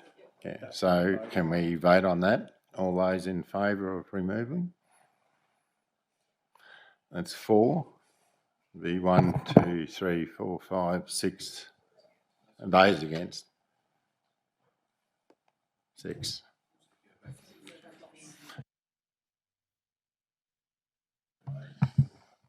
Back to the original motions. All those are for? You want to go to debate? Do you want to go to debate? No. All right. All those for? It's unanimous.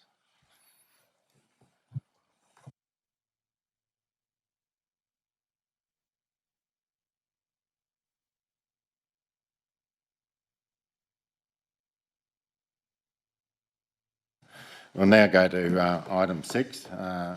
I'll hand over to Ed. Thank you, Chair. Councillors, I'm conscious that this is the endpoint of some work within the team across the organisation, across all asset custodians within the organisation. And the effect of this document is it is the statutory document that underpins Council's ability to plan for, fund and condition trunk infrastructure across our 5 networks, which are water, sewer, stormwater, transport and parks, and levy infrastructure charges to provide for those networks in and of itself. In terms of how we've arrived at this point in time, on the 19th of May of this year, Council resolved to make the interim amendment, and this is the result of that work. The public consultation has been undertaken in accordance with the Minister's guidelines and rules, and the full suite of the Local Government Infrastructure Plan documentation was publicly made available, including the extrinsic materials, the development projections, the schedule of works, the financial model, and the plans for trunk infrastructure. The notice, as part of that exercise, was placed within the Chronicle, and a planning and development alert was sent out through our mailing list, as well as documentation on Council's website and Your Say page. Through that exercise, 13 properly made submissions were received, and they're addressed within the report in attachment 2, the consultation report. And as a result of that, we've removed a trunk sewer item within Highfields, where it's already been contemplated by a development approval, and it makes that impractical to deliver. And so the network planners have looked at that and agreed to a different way of servicing that. Several stormwater items were removed following drafting errors, where service lots were mapped over rural land with no development potential, so the infrastructure wouldn't have been required, and a series of quality improvements across the material as part of the rapid pace of development have been picked up through that exercise. In terms of the costs, there's a $746 million total estimated schedule of works cost, with the estimated infrastructure charge revenue recovery in the order of $180 million, which represents about 25% of the total cost. This funding gap and today's announcement with the Residential Activation Fund is not a surprise. It's an issue that every local government across Queensland is faced with, and the Residential Activation Fund, goes a long way to covering that gap. In terms of where to now, with Council's mind to endorse the recommendation before you, a Gazette notice will be published. Council officers will write to each of the submitters, advising them in writing of how the submission was considered, and the recommendation before you includes flexibility to the CEO for drafting that letter in response to each of those. And the organisation then enlivens that through publication of mapping on our GIS system, publication of the planning scheme amendment to give effect, and everything else that follows through that. So a very exciting time and a representation of a progression in the uplift for infrastructure planning within the organisation. I commend the report to you, and I'm happy to take any questions. Any questions? Anyone?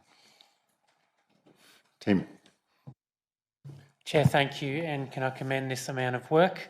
And I had a joke with Josh Letty about his glorious signature, and his hand must be tied because there's a lot of documents that he had the privilege of signing, and well done, Josh. I do have a few questions, Chair, if I could, on a few of these attachments that I would like a little bit of clarification on. And if I could take the chamber firstly to attachment 10. This is where we talk about the greenfield land that we are looking to make growth areas in greenfield land, and it's rather exciting. And the greenfield growth is green with lovely little red microscopic polka dots on them. But the second page, so the next one, we actually have greenfield land going outside of the PIA.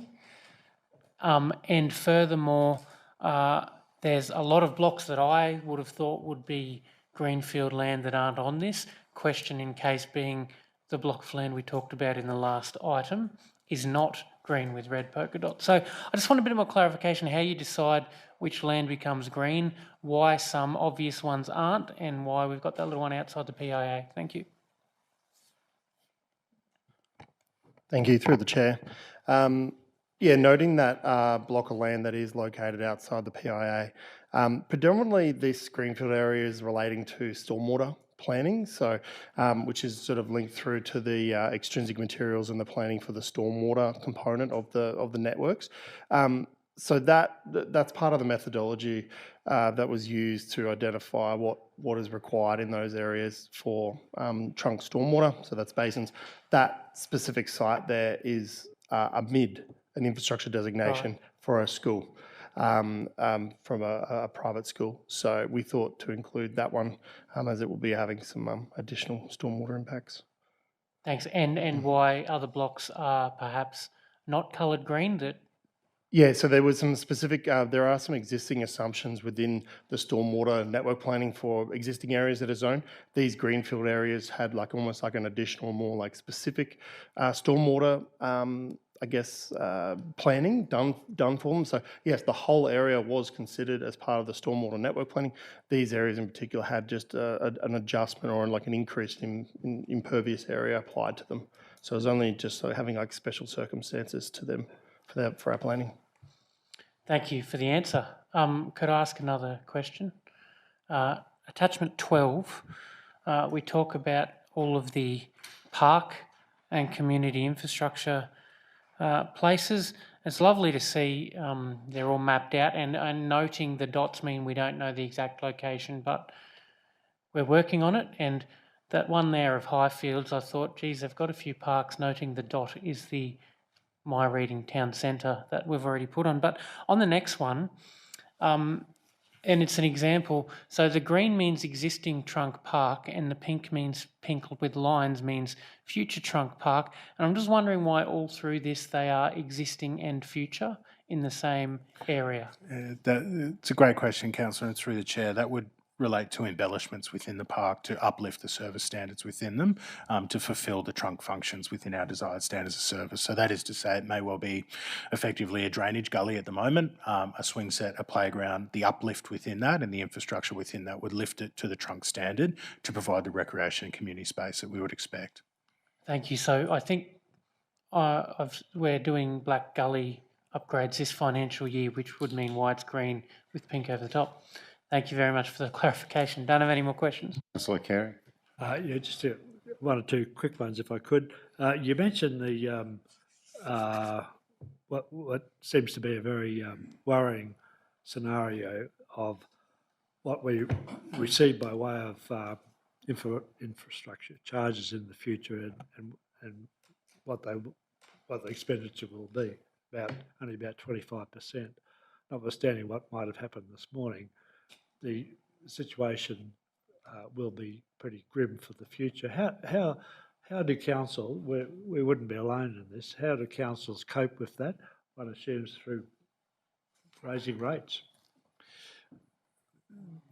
It's a great point, Councillor, and it's one that all local governments within Queensland under the framework are subject to.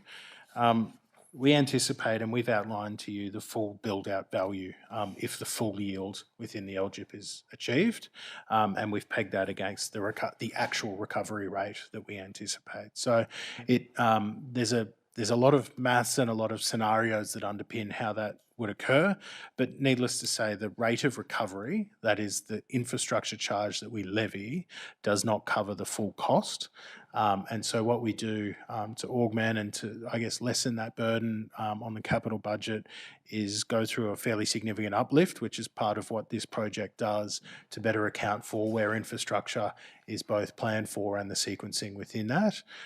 Better mechanisms within the statutory framework that is available to us. So whether that be extra payment conditions, being more deliberate about how we expand the PIA and go through expansionary infrastructure in greenfield areas, which is where historically the largest cost component exists. So it's about sequencing and augmenting our bodies of work to be better planned for that growth and respond to it, and then support through other planning mechanisms infill development, which doesn't carry the same financial cost on an infrastructure network perspective. So that's why planners are inherently we kind of bang on a little bit perhaps about infill development because it is ultimately a cheaper way to service future growth within the region, knowing the numbers that are here. Otherwise, it's made up through other revenue sources of council, be it grant funding, rate funding, capital grants and other things like that. So it is part of an ongoing body of work. Yeah, it's not a new problem. It's been there for a while. There was a mention in the attachment to the consultation report. There was mention of cycling, encouraging cycling, etc. That this will be dealt with prior to the next LGIP. Is my interpretation correct? Correct, Councillor. I think what we're doing, this LGIP and the interim LGIP that's currently before council represents a step forward where there are a number of future steps to go. There's a significant body of work to go across our networks, the infrastructure planning for our networks and folding that into the LGIP material. There may well be planning for networks out there and very good ideas such as this that need to be folded into the broader capital program, costed, understood and worked through. That body of work will take place both as part of the new LGIP that sits alongside the new planning scheme, as well as future amendments as information comes to light, as we review our desired standards of service, our rates of provision, and the costs of doing so. That body of work will be live, and we need to fold in gaps that currently exist within our network planning to close those in a progressive manner over time.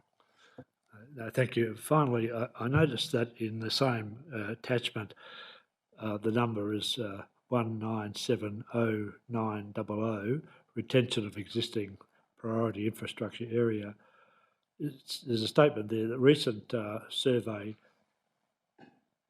took average of 27 months to negotiate on an IA infrastructure agreement. 27 months.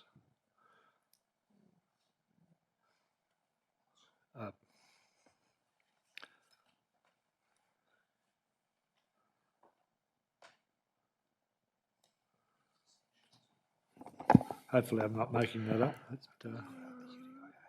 I think that would be, I presume, a submission on behalf of an industry body. Infrastructure agreements are inherently complicated documents. I can't talk to the average. I can't even tell you if that's an accurate average or not. It's simply a matter put to council as part of that submission. I'll come back to a point that I made earlier around that there's a significant uplift within the organisation that we're going through around infrastructure planning, the infrastructure agreement process, the adopted infrastructure charges resolution, and all of the associated material in and around this space. It also requires where we have customers that are proposing trunk infrastructure to provide us plans and information that meets the standards of council. Sometimes that's a difficult proposition. Others are a little bit easier. It's a very fluid time and it's a high cost and high stakes negotiation that officers go through. And that's why we're looking to support that both through the legislative means by providing the policy positions of council to support the officers in that negotiation, as well as the supporting documentation like the resolution that provides clarity around what is and what isn't trunk in the most definitive terms that we can. So we would anticipate as part of that uplift the average assessment time, whether it's 27 months or not, to come back and efficiencies to be made. One assumes that it's the delay, if it is a delay, is not attributable to council officers, but a lot of it might be due to lack of proper attention by the applicants. But in the last 6 to 12 months, has there been any change of priority or attitude to this aspect to lessen that period if possible? Yes, Councillor, among the the priorities that I have as general manager responsible for this function is, number one, the planning scheme and get that done. Number two is to uplift this organisation in terms of infrastructure planning and strategy. The infrastructure agreement process forms part of that. And we've made strong ground. We've got a dedicated team that are purely focused on infrastructure agreements and infrastructure costs, and we're going through a number of changes to support that as we go forward. So it is a laser focus of mine, of Ben, of Sonia, and of Joe as a management group, and Anthony as well in terms of the economic development functions that this brings with growth being unlocked. It is a core focus of the organisation in my little patch. Councillor Bill. Thanks, Chair. Through you to GM Ed. Ed, I recall reading in the report, I can't put my finger on it at the moment, but it was this update or review is not changing the priority infrastructure area boundaries at all, right? The question I ask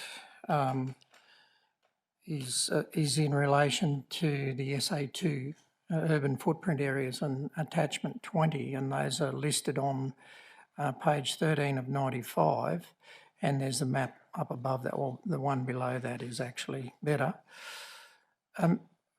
Has there been any creep at all around the PIA under the umbrella of convenience to say that, if there were to something happen within the PIA just over the fence here, we could provide trunk infrastructure, or it could be provided. There's been none of that, has there? In terms of within the drafting of the LGIP, we haven't amended the interim LGIP amendment. We have not amended the priority infrastructure area boundary for two reasons. Number one, there's no overwhelming planning need to do so. Yep. And the second is that the Minister's guidelines and rules don't allow for us to do that as part of the interim process. To amend that, we'd have to go through a formal, a more substantive change process. Yeah. I think where we have development occurring, either adjacent to or nearby the PIA, what officers now do is assess the capacity of land within the PIA, the network, and any augmentations that are required to the network that would be to facilitate that development. And then we make an assessment around, well, what is the bring forward cost? What are the challenges that might be borne by council as a result of a decision to approve development outside of the PIA? It's probably one of those uplift areas that I mentioned. That's also supported by the work within the planning scheme to ensure that zone codes and overlay codes and those sorts of things support the interrogation of those matters as part of the development assessment process. Yeah, no, well, along Councillor Kerry's questioning, that affordability gap ever increasing, that's really, really keen to for us to move on to some more science around how we prioritise within the PIA and go for the low-hanging fruit where possible to deliver more for less, I guess, if you could say it that way. And that the item of work around desired standards is a particularly critically, I think I've been banging on that one for quite a long time, but that will be critical to inform how we systematically approach this to minimise, as Councillor Kerry said, our principal source of income is a rate base. And I always say, as a comment, if I may add, the present day community need not disproportionately afford growth, and the future community needs to pay their fair share to come and live here, the privilege of living in the region as well. So we're in the boat together. But it's comforting to hear that there hasn't been any of that sort of convenient creep. And yeah, you triggered my memory. The Minister's guidelines doesn't allow it. That was in that very same sentence. Thanks. Councillor Edwina.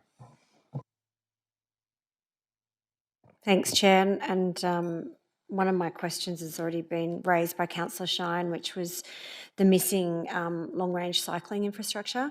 But I'm comfortable as per your comments, we are looking at including it in the next round of LGIP. Is that correct? I couldn't tell you whether it's in the next one, but it's certainly part of the body of work across our network planning within, across all networks, to be honest, to ensure that where there is an ability to capture So active transport will be active treated transport, like yeah. transport. It would fall within the transport and the community purposes infrastructure network. So we can do it two ways. It's about making sure that we've got the bodies of work to substantiate that from a capital planning perspective from those asset owners within the organisation to be able to then fold into the local government infrastructure plan. So to answer in a short way, we're looking at it and it's part of ongoing work. Right. And my second question was in relation to the submissions and the comment that there is limited infrastructure planning provisions for Yarraman. And I guess, again, we've got the rail trail there, and this kind of comes back to the cycling infrastructure as well, because I see that as a really good future opportunity for Yarraman. But if you could explain why, just in a nutshell, Yarraman, there is this concern about limited provisions for Yarraman. Through the chair. That was a very good, well-written submission. The growth model, which was that Schedule 20 that we were just talking about, that looks at the growth projections across the entire region. It's not just the SEQ Urban Extend, it does the entire region. So that includes Yarraman as part of those growth projections. So there is growth projected in those areas. That information is provided to when we do our network planning. So the network planning is commensurate with the growth that has been anticipated. So I think probably a simple way to see it is what is identified in the LGIP is where growth requires that infrastructure to be provided. So there is growth anticipated, but the existing infrastructure is assumed there. The existing infrastructure is sufficient to meet that growth. So there's no, I guess we don't want to be providing infrastructure whether too early to where the growth isn't quite requiring it just yet. So it's not that we haven't looked at Yarraman, we have included it. It would have been looking at the infrastructure capacity to ensure that it was sufficient to meet the growth. And where it's not identified, it means that there's sufficient capacity within that existing infrastructure, and nothing is required at this point required to upgrade it. And I guess this comes back to that's based on current population and proposed future population, but and that's people actually living there. But I'm thinking tourism, travellers just popping in and out weekends, and then the requirement of infrastructure for that, even though they're not actually counted as residents of the town. That's my concern. Through the chair, our population projections does include like an other part, which does include a bit of tourism and non-permanent in population as well. So it does include some anticipation for those. Okay, thank you. There's no more questions. I'll ask for a mover. Bill, mover, seconder. Kerry, all those in favour? It's unanimous.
Well, councillors, good afternoon and welcome back to Committee Day.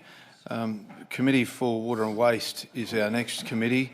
I had representation from Councillor Carl yesterday in regard to him chairing today's meeting, and he feels a little uncomfortable given the subject, so he'd like to participate on the floor, and I've granted that request for Councillor Carl, and therefore we need to then call for a nomination to chair the Water and Waste Committee.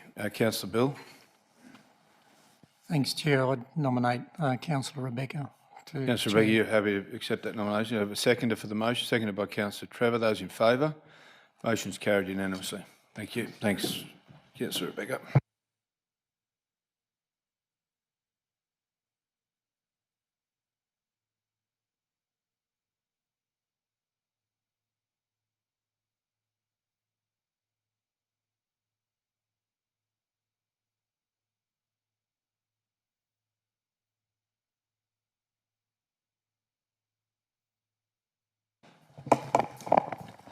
Good afternoon, everybody. Thanks very much for that, Mayor. Welcome to the July Water and Waste Committee meeting for Toowoomba Regional Council. This meeting is open to the public and will also be live streamed. So, councillors, if you could just be reminded to click Join Meeting. I acknowledge the Aboriginal parties whose songlines traverse these lands we meet on today, the Western Waka Waka, Guyabal and Jarrawa peoples, and pay respects to elders past, present and emerging. Move to item 2 on the agenda, attendance including leave of absence and declarations of conflict of interest. We have no apologies advised. There is a leave of absence for Councillor Melissa Taylor to be noted, but there is no resolution required. And I haven't been advised of any declaration of material personal interest or conflict of interest, but if anything comes up during the meeting, please let me know. We move to item number 3 on the agenda.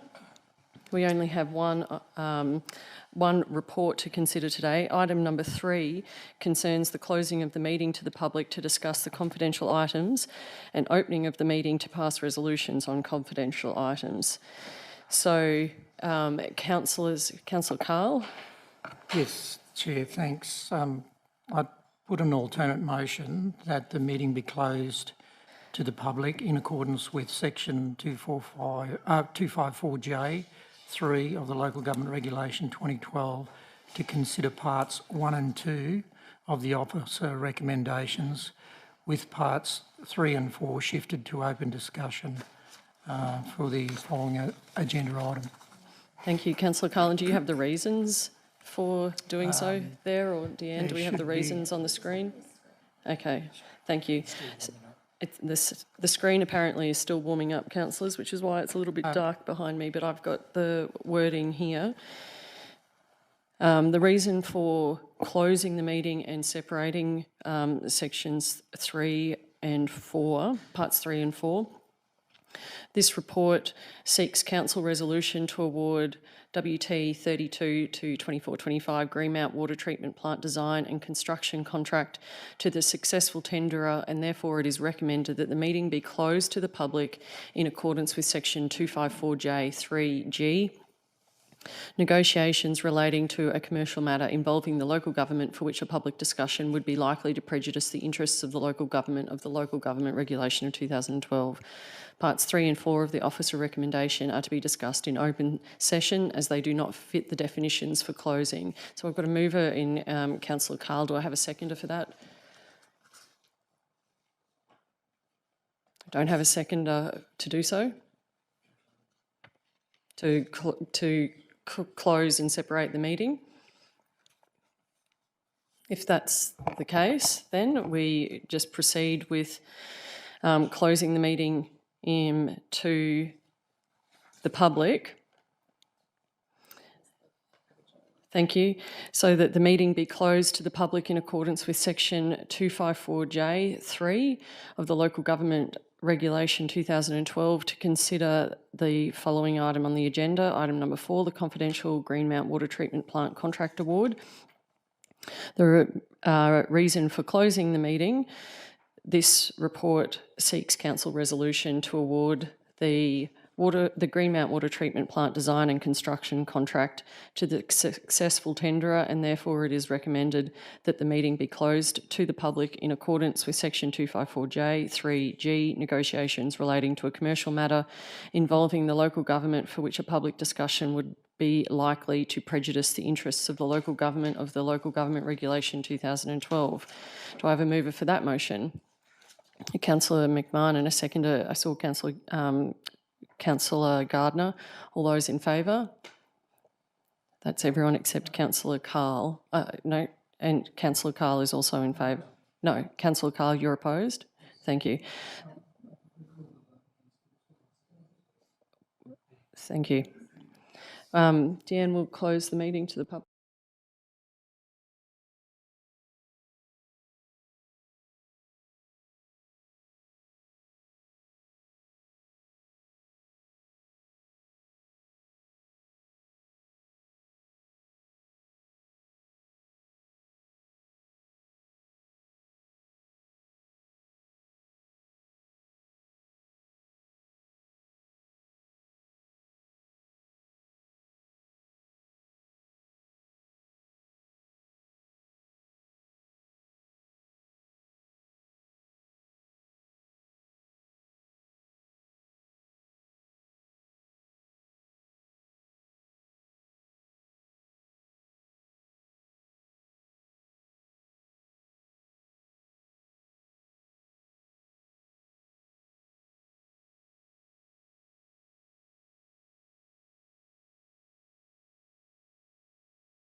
Okay, folks, we're back live again. Thanks, Deanne. Item number 4 for us to consider here, Council, is that Council 1 award the WT 32 to 24-25 Four Communities Project Greenmount Water Treatment Plant to the preferred tenderer as outlined in the confidential report titled Greenmount Water Treatment Plant Recommendation to Award Contract. That Council 2 authorise the Chief Executive Officer to complete and execute the formal contracts between the parties. That Council number 3 include the additional scope to design and contract a fluoride dosing plant as part of the Greenmount Water Treatment Plant. And 4, that Council add fluoride to the treated water produced at the Greenmount Water Treatment Plant, supplying water to Cambodia, Greenmount, Nobby and Clifton, and that Queensland Health be formally advised of this decision with the decision to be published on Council's website in accordance with the Water Fluoridation Act 2008. Do I have a mover? Councillor Taylor, a seconder, Councillor Gardner. All those in favour?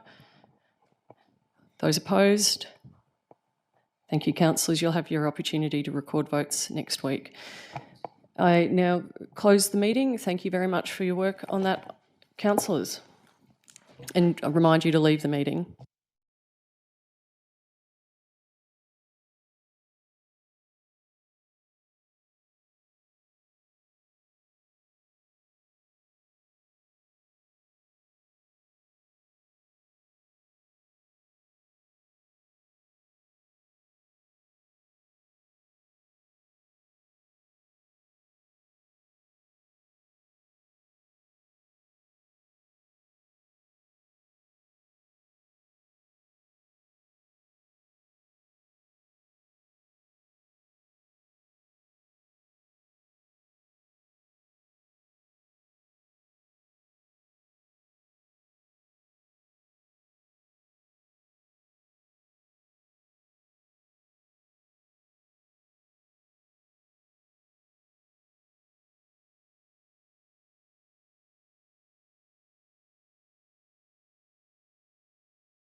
Everyone, and welcome to the Infrastructure Committee meeting of the Toowoomba Regional Council. As the meeting is open to the public and will also be live streamed, I'd like to thank those in the room with us today and acknowledge everyone viewing this through Council's media channels. Remind you all to join the meeting. I acknowledge the Aboriginal parties whose songlines traverse the lands we meet on today, the Western Waka Waka, the Guyabal and the Dadawa and Bigambul people who have land rights to our west, and pay respects to their elders past, present and emerging, for they hold the knowledge, the rich traditions and the bold ambitions of Australia's First People. There are no apologies advised because we have noting that we have a leave of absence for Councillor Melissa Taylor, so we don't need a resolution. As we have nothing on the agenda for this month's meeting, I will now close the meeting. So thank you very much, everyone.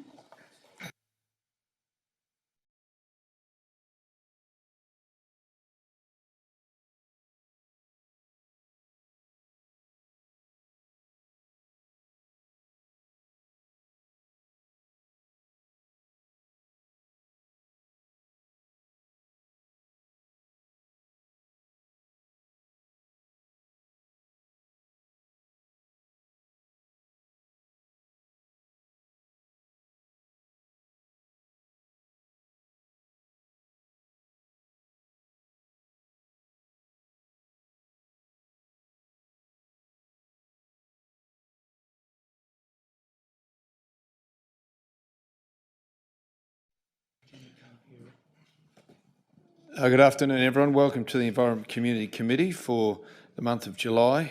It's my task to seek nominations for the appointment of Chair of the Environment Community Committee due to the absence of the appointed Chair, Councillor Melissa Taylor. So can I call for a nomination, please? Councillor Rebecca, call for nomination. That looks like a Councillor O'Shea or McMahon. Which one? O'Shea. Councillor I James. nominate Councillor O'Shea. Thank you. You're happy to accept that? Second to Councillor Gary. Those in favour? Motion's carried. Thank you.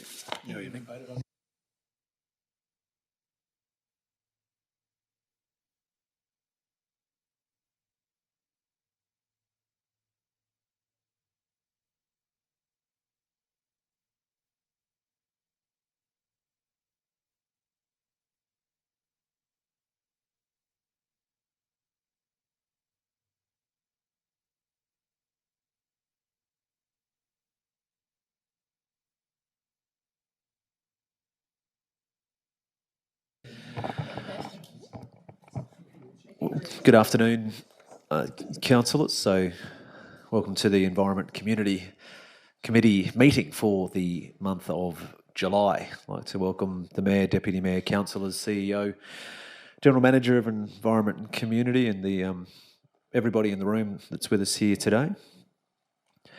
So this meeting is open to the public, will also be live streamed. So I'd like to thank those who are in the room with us today and acknowledge everybody watching via council social media channels. I'd like to begin the meeting by acknowledging the Aboriginal parties whose songlines traverse the lands that we do meet on today, the Western Waka Waka, Gibel and Jarrawa peoples, and pay respects to their elders past, present and emerging, for they hold the knowledge, rich traditions and bold ambitions of Australia's first people.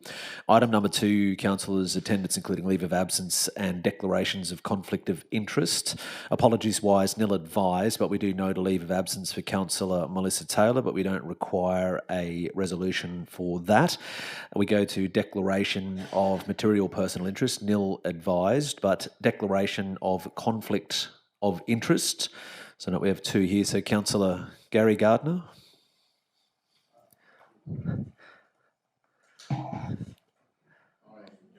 If you just, Councillor Gardner, if you just turn your microphone on, that'd be great. Councillor Gary Gardner informed the meeting over real conflict of interest in relation to item number 5 due to owning a hangar at Toowoomba City Aerodrome. No, Is that's it? the wrong one. No. Is it? Oh, sorry, I'm on the wrong agenda. As a result of this conflict of interest, I'll lead the meeting while the matter is discussed and voted on. Thanks, Councillor Gardner. And Councillor Rebecca Von Hoff. Thank you, Chair. This is also in regard to the same item, item number 5. I, Councillor Rebecca Von Hoff, inform the meeting that I have a perceived conflict of interest in relation to item number 5 due to family owning a hangar at the Toowoomba City Aerodrome. As a result of this conflict of interest, I will leave the meeting while the matter is discussed and voted on.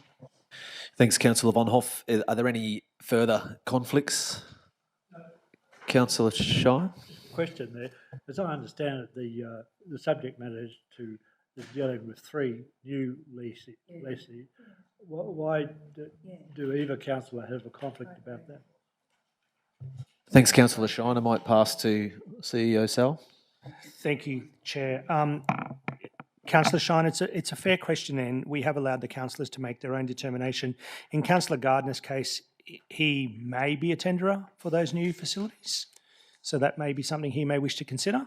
And the Deputy Mayor has made her decision in relation to her family connections, and as such, it is her decision which the legislation allows her to do. So if there's no further conflicts or around that, but if any do arise throughout the meeting, please feel free to mention those. So, councillors, that'll take us to item number 3, which is a park naming request at Oakey. So I'll hand across to General Manager Nick Hauser. Thank you, Chair. Good afternoon, councillors. Councillors, this report considers a request from the family of the late Jeff Dickens to recognise his contribution to the Oakey community through the naming of a park. Mr Dickens served in World War II and was a former John Darien Shire councillor, had a long history of community service through organisations including the Oakey Show Society, Oakey Landcare, the John Darien Woolshed Association and local youth programs. Officers worked with the family to identify a possible park location for renaming, and following 2 rounds of community consultation, Corey Street Park emerged as the preferred location and attracted strong community support. The recommendation is therefore to rename the existing default named Corey Street Park as Jeff Dickens Park. I commend the report to you. Thank you, General Manager. Any questions, councillors, in regards to this item? Councillor Gardner? Be careful with your hand in the air. It's like the person put their hand in the air at an auction. Be careful, you might buy something. Was there any questions? Councillor Shine. No, thank you. I noticed from the material supplied that the park appears to be named currently Jacqueline Court Park. And I was just wondering why Jacqueline, I presume that that's a person, or was a person, why that name was to be replaced. Thank you, Councillor Shine. Jacqueline Court Park was the first park location that we considered for renaming and undertook consultation, and it derives its name. It's not named after a person. The park is named after the street with which the park shares its longest frontage. So it's our default park naming protocol, where there is no name for a park, it would be named after the street where it shares its longest street frontage. That being the case was Jacqueline Court Park. We undertook consultation around Jacqueline Court Park in the first instance, and through that consultation, Corey Street Park was identified as a potentially preferential location. So we undertook a second round of consultation and received overwhelming support for that Corey Street Park to be renamed Jeff Dickens Park. Thanks, Councillor Shine. Councillor Manteifel. Thanks, Chair.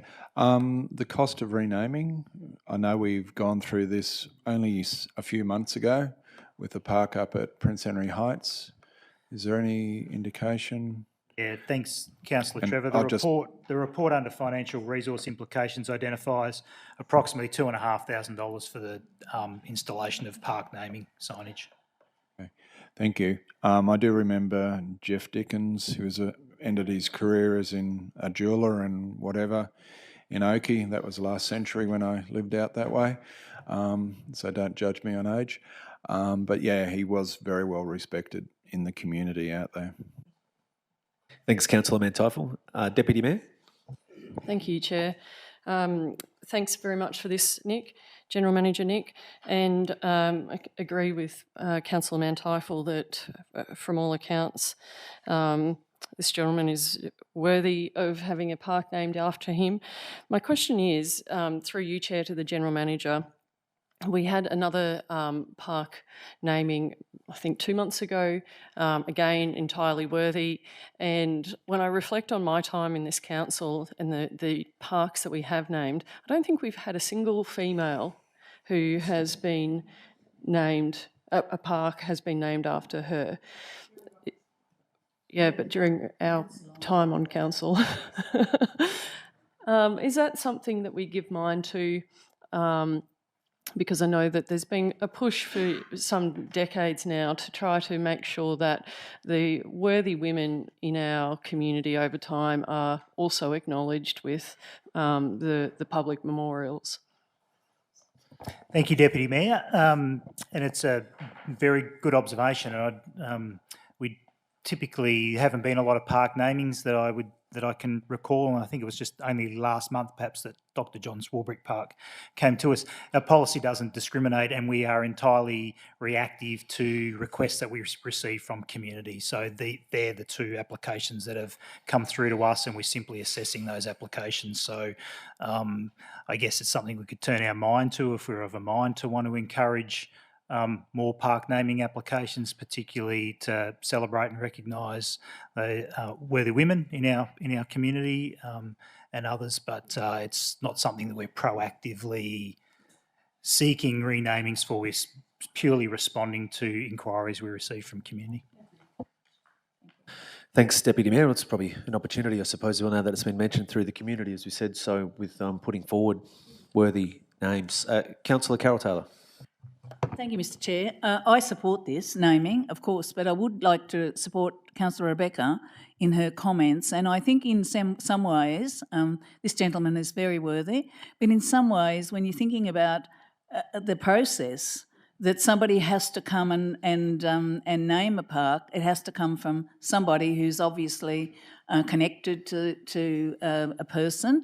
But we've got a lot of people over there, and when it comes to women, I mean, over in Oakey, we've got people that have been holding the show together for a long time with the Show Society and the Historical Society and things like that. So I guess my comment is support this. It's certainly not a comment against the naming of this park, but I think the way we do it is probably a little bit in many ways unfair, because unless you've got a relative or someone else who's passionate about doing something, we've got many people who are achieving great things, and in fact the community revolves around them. So maybe we could put our minds to the way that perhaps there might be another way that we can identify worthy names for parks and or other infrastructure facilities that are in these in our small communities. And I know, coming from one, I know that that it really is. If the history is not recorded, nobody knows about it, and it's always only the later history that becomes considered. So maybe there's a better way that we could do it including having nominations, but maybe there's another way that we could do it as well. Thank you. Thanks, Councillor Taylor. I'll take that as a comment. I think that's probably a challenge to us around the room with obviously the people that we know, if there's people within the community, because I think there's something truly special obviously about community, nominating community in regards to these things, because as we've mentioned, it's those people that know those people in the community that made such a wonderful contribution that we feel should have something named after them. So I think that's something that probably the challenge is to us around the table, and hopefully with the millions of people watching this live stream as well, it also raises awareness that there's the opportunity that we want people to put forward worthy individuals within our community to be recognised. So, is there a question? Happy to move. Happy to second. As anyone wish to go into debate? So obviously, just the recommendations there before you, councillors, that council resolved to rename the existing default name Corey Street Park as Jeff Dickens Park, and a suitable park naming signage be installed. So if no one wishes to go into debate, I'll put that to the vote. Those in favour? It's carried unanimously. Thanks, councillor.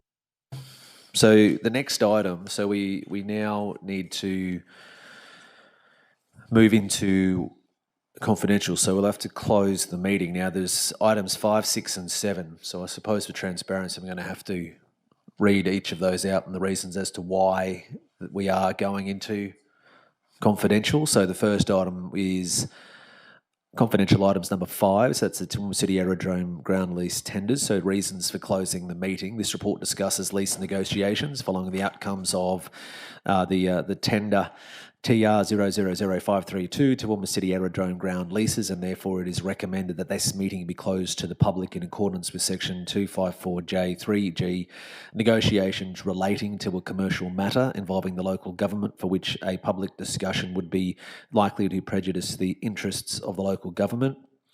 Of Local Government Regulation 2012. We also have a confidential item 6, which is the Civic Administration Building Project.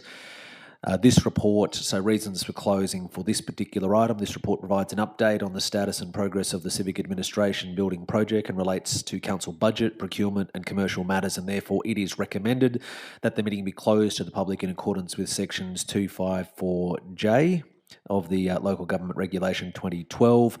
And item 7 is the Toowoomba Regional Art Gallery building rectification. Now, the reasons for closing the meeting in this regard, this report discusses the rectification works for the Toowoomba Art Gallery building and relates to council's budget and commercial matters, and therefore it is recommended that the meeting be closed to the public in accordance with sections 254J3 of the Local Government Regulation 2012. Do I have a mover to go into closed? Moved by Councillor Mantyfel, second by Councillor Taylor. Those in favour? It's carried unanimously, so we'll lose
Okay, so we will resume the Environment and Community Committee meeting. So we have, the first item we have to vote on here is item 5. So that Council proceed to negotiate lease agreements with preferred external operators for sites listed in tender TR 000532 Toowoomba City Aerodrome ground leases in accordance with recommendations outlined in attachment 2 of the confidential report titled Toowoomba City Aerodrome ground lease tenders, and 2, that the CEO be authorised to finalise lease negotiations and issue leases in accordance with the detail specified in the confidential report titled Toowoomba City Aerodrome ground lease tenders. Do I have a move? A move by Councillor Carroll, seconded by Councillor Edwina.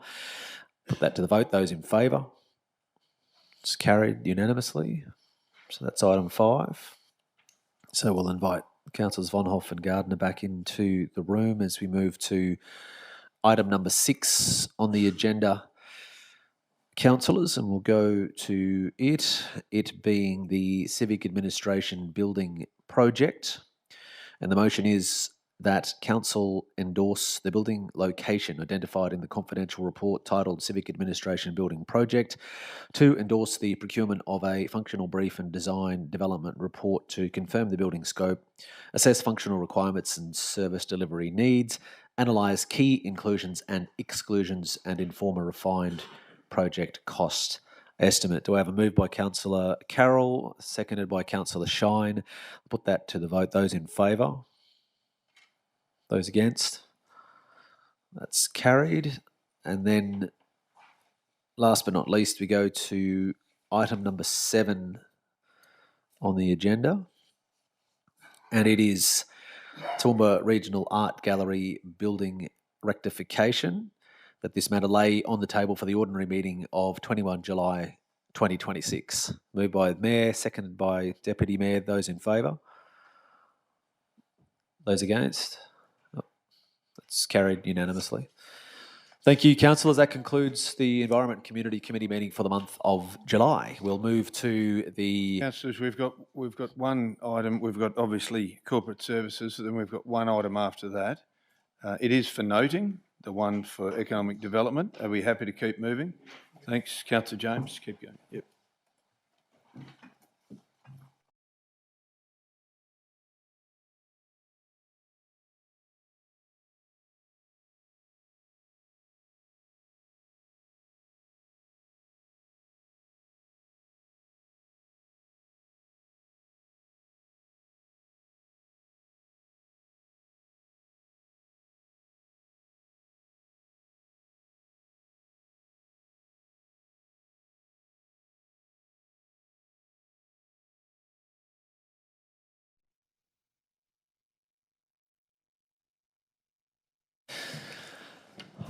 Good afternoon, councillors. Welcome to the Corporate Services Committee meeting of the Toowoomba Regional Council. This meeting is open to the public and also will be live streamed. So I'd like to thank those who are in the room with us and those watching via our social media channels. Remind councillors to click Join Meeting in board view.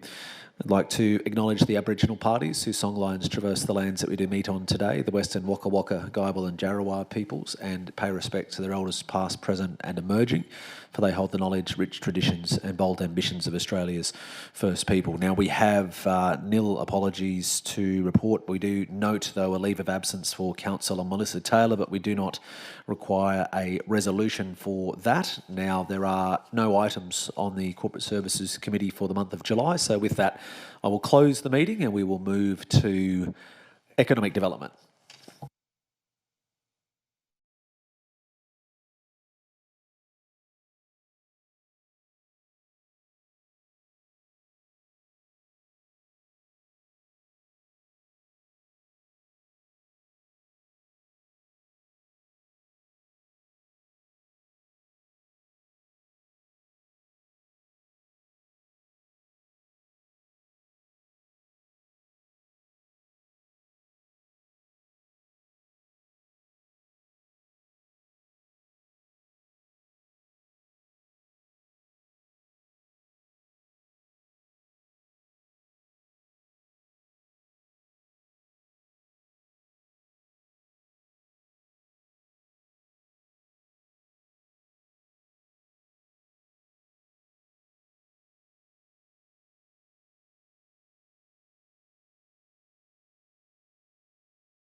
Good afternoon and welcome to the Economic Development Committee meeting of Toowoomba Regional Council. This meeting is open to the public and will also be live streamed.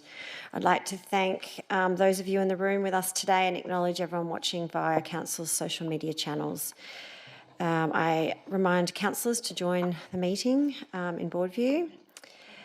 And our attendances, I have no apologies to be advised. I'd like to note a leave of absence for Councillor Melissa Taylor, however no resolution is required. And as far as declaration of material personal interest and conflicts of interest, nil have been advised. Moving to point 3 of the meeting, we'd need to close the meeting to the public, and the motion is that the meeting be closed to the public in accordance with section 254J number 3 of the Local Government Regulation 2012 to consider the following item on the agenda. Item number 4, which is confidential, a community benefit agreement, RWE Renewables Australia.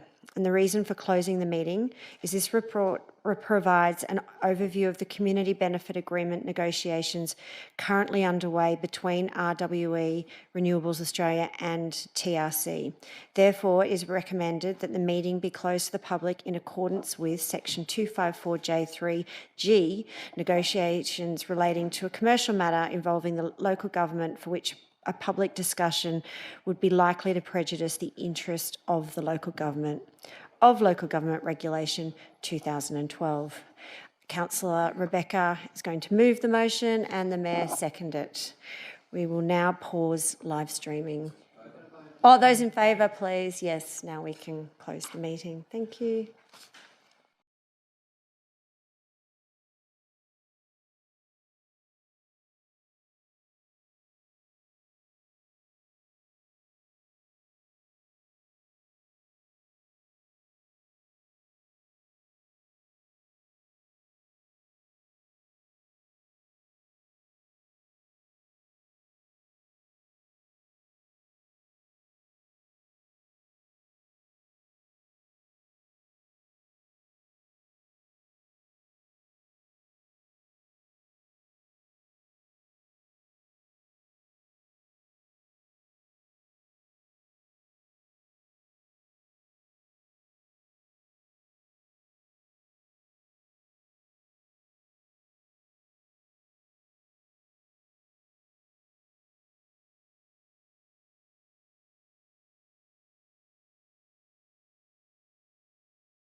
We're now live. Before I move the motion, I just want to thank our team for all that they've done in the lead up to this and putting together these community benefit agreements and working with our neighbours. And this is the first cab off the rank for us, so to speak. So thank you, team, and one of the first, not the first, but probably in the top 5 first in Queensland. So we're on the hand. Now, I would like to move that Council note the update regarding community benefit agreement negotiations between Toowoomba Regional Council and RWE Renewables Australia for the proposed Cattle Creek Wind Farm and battery energy storage system. Someone to move? Mayor? Seconded, Councillor Tim. Those in favour? That's unanimous. Thank you, team. Thank you for those online. The meeting is now concluded at 5:42 p.m.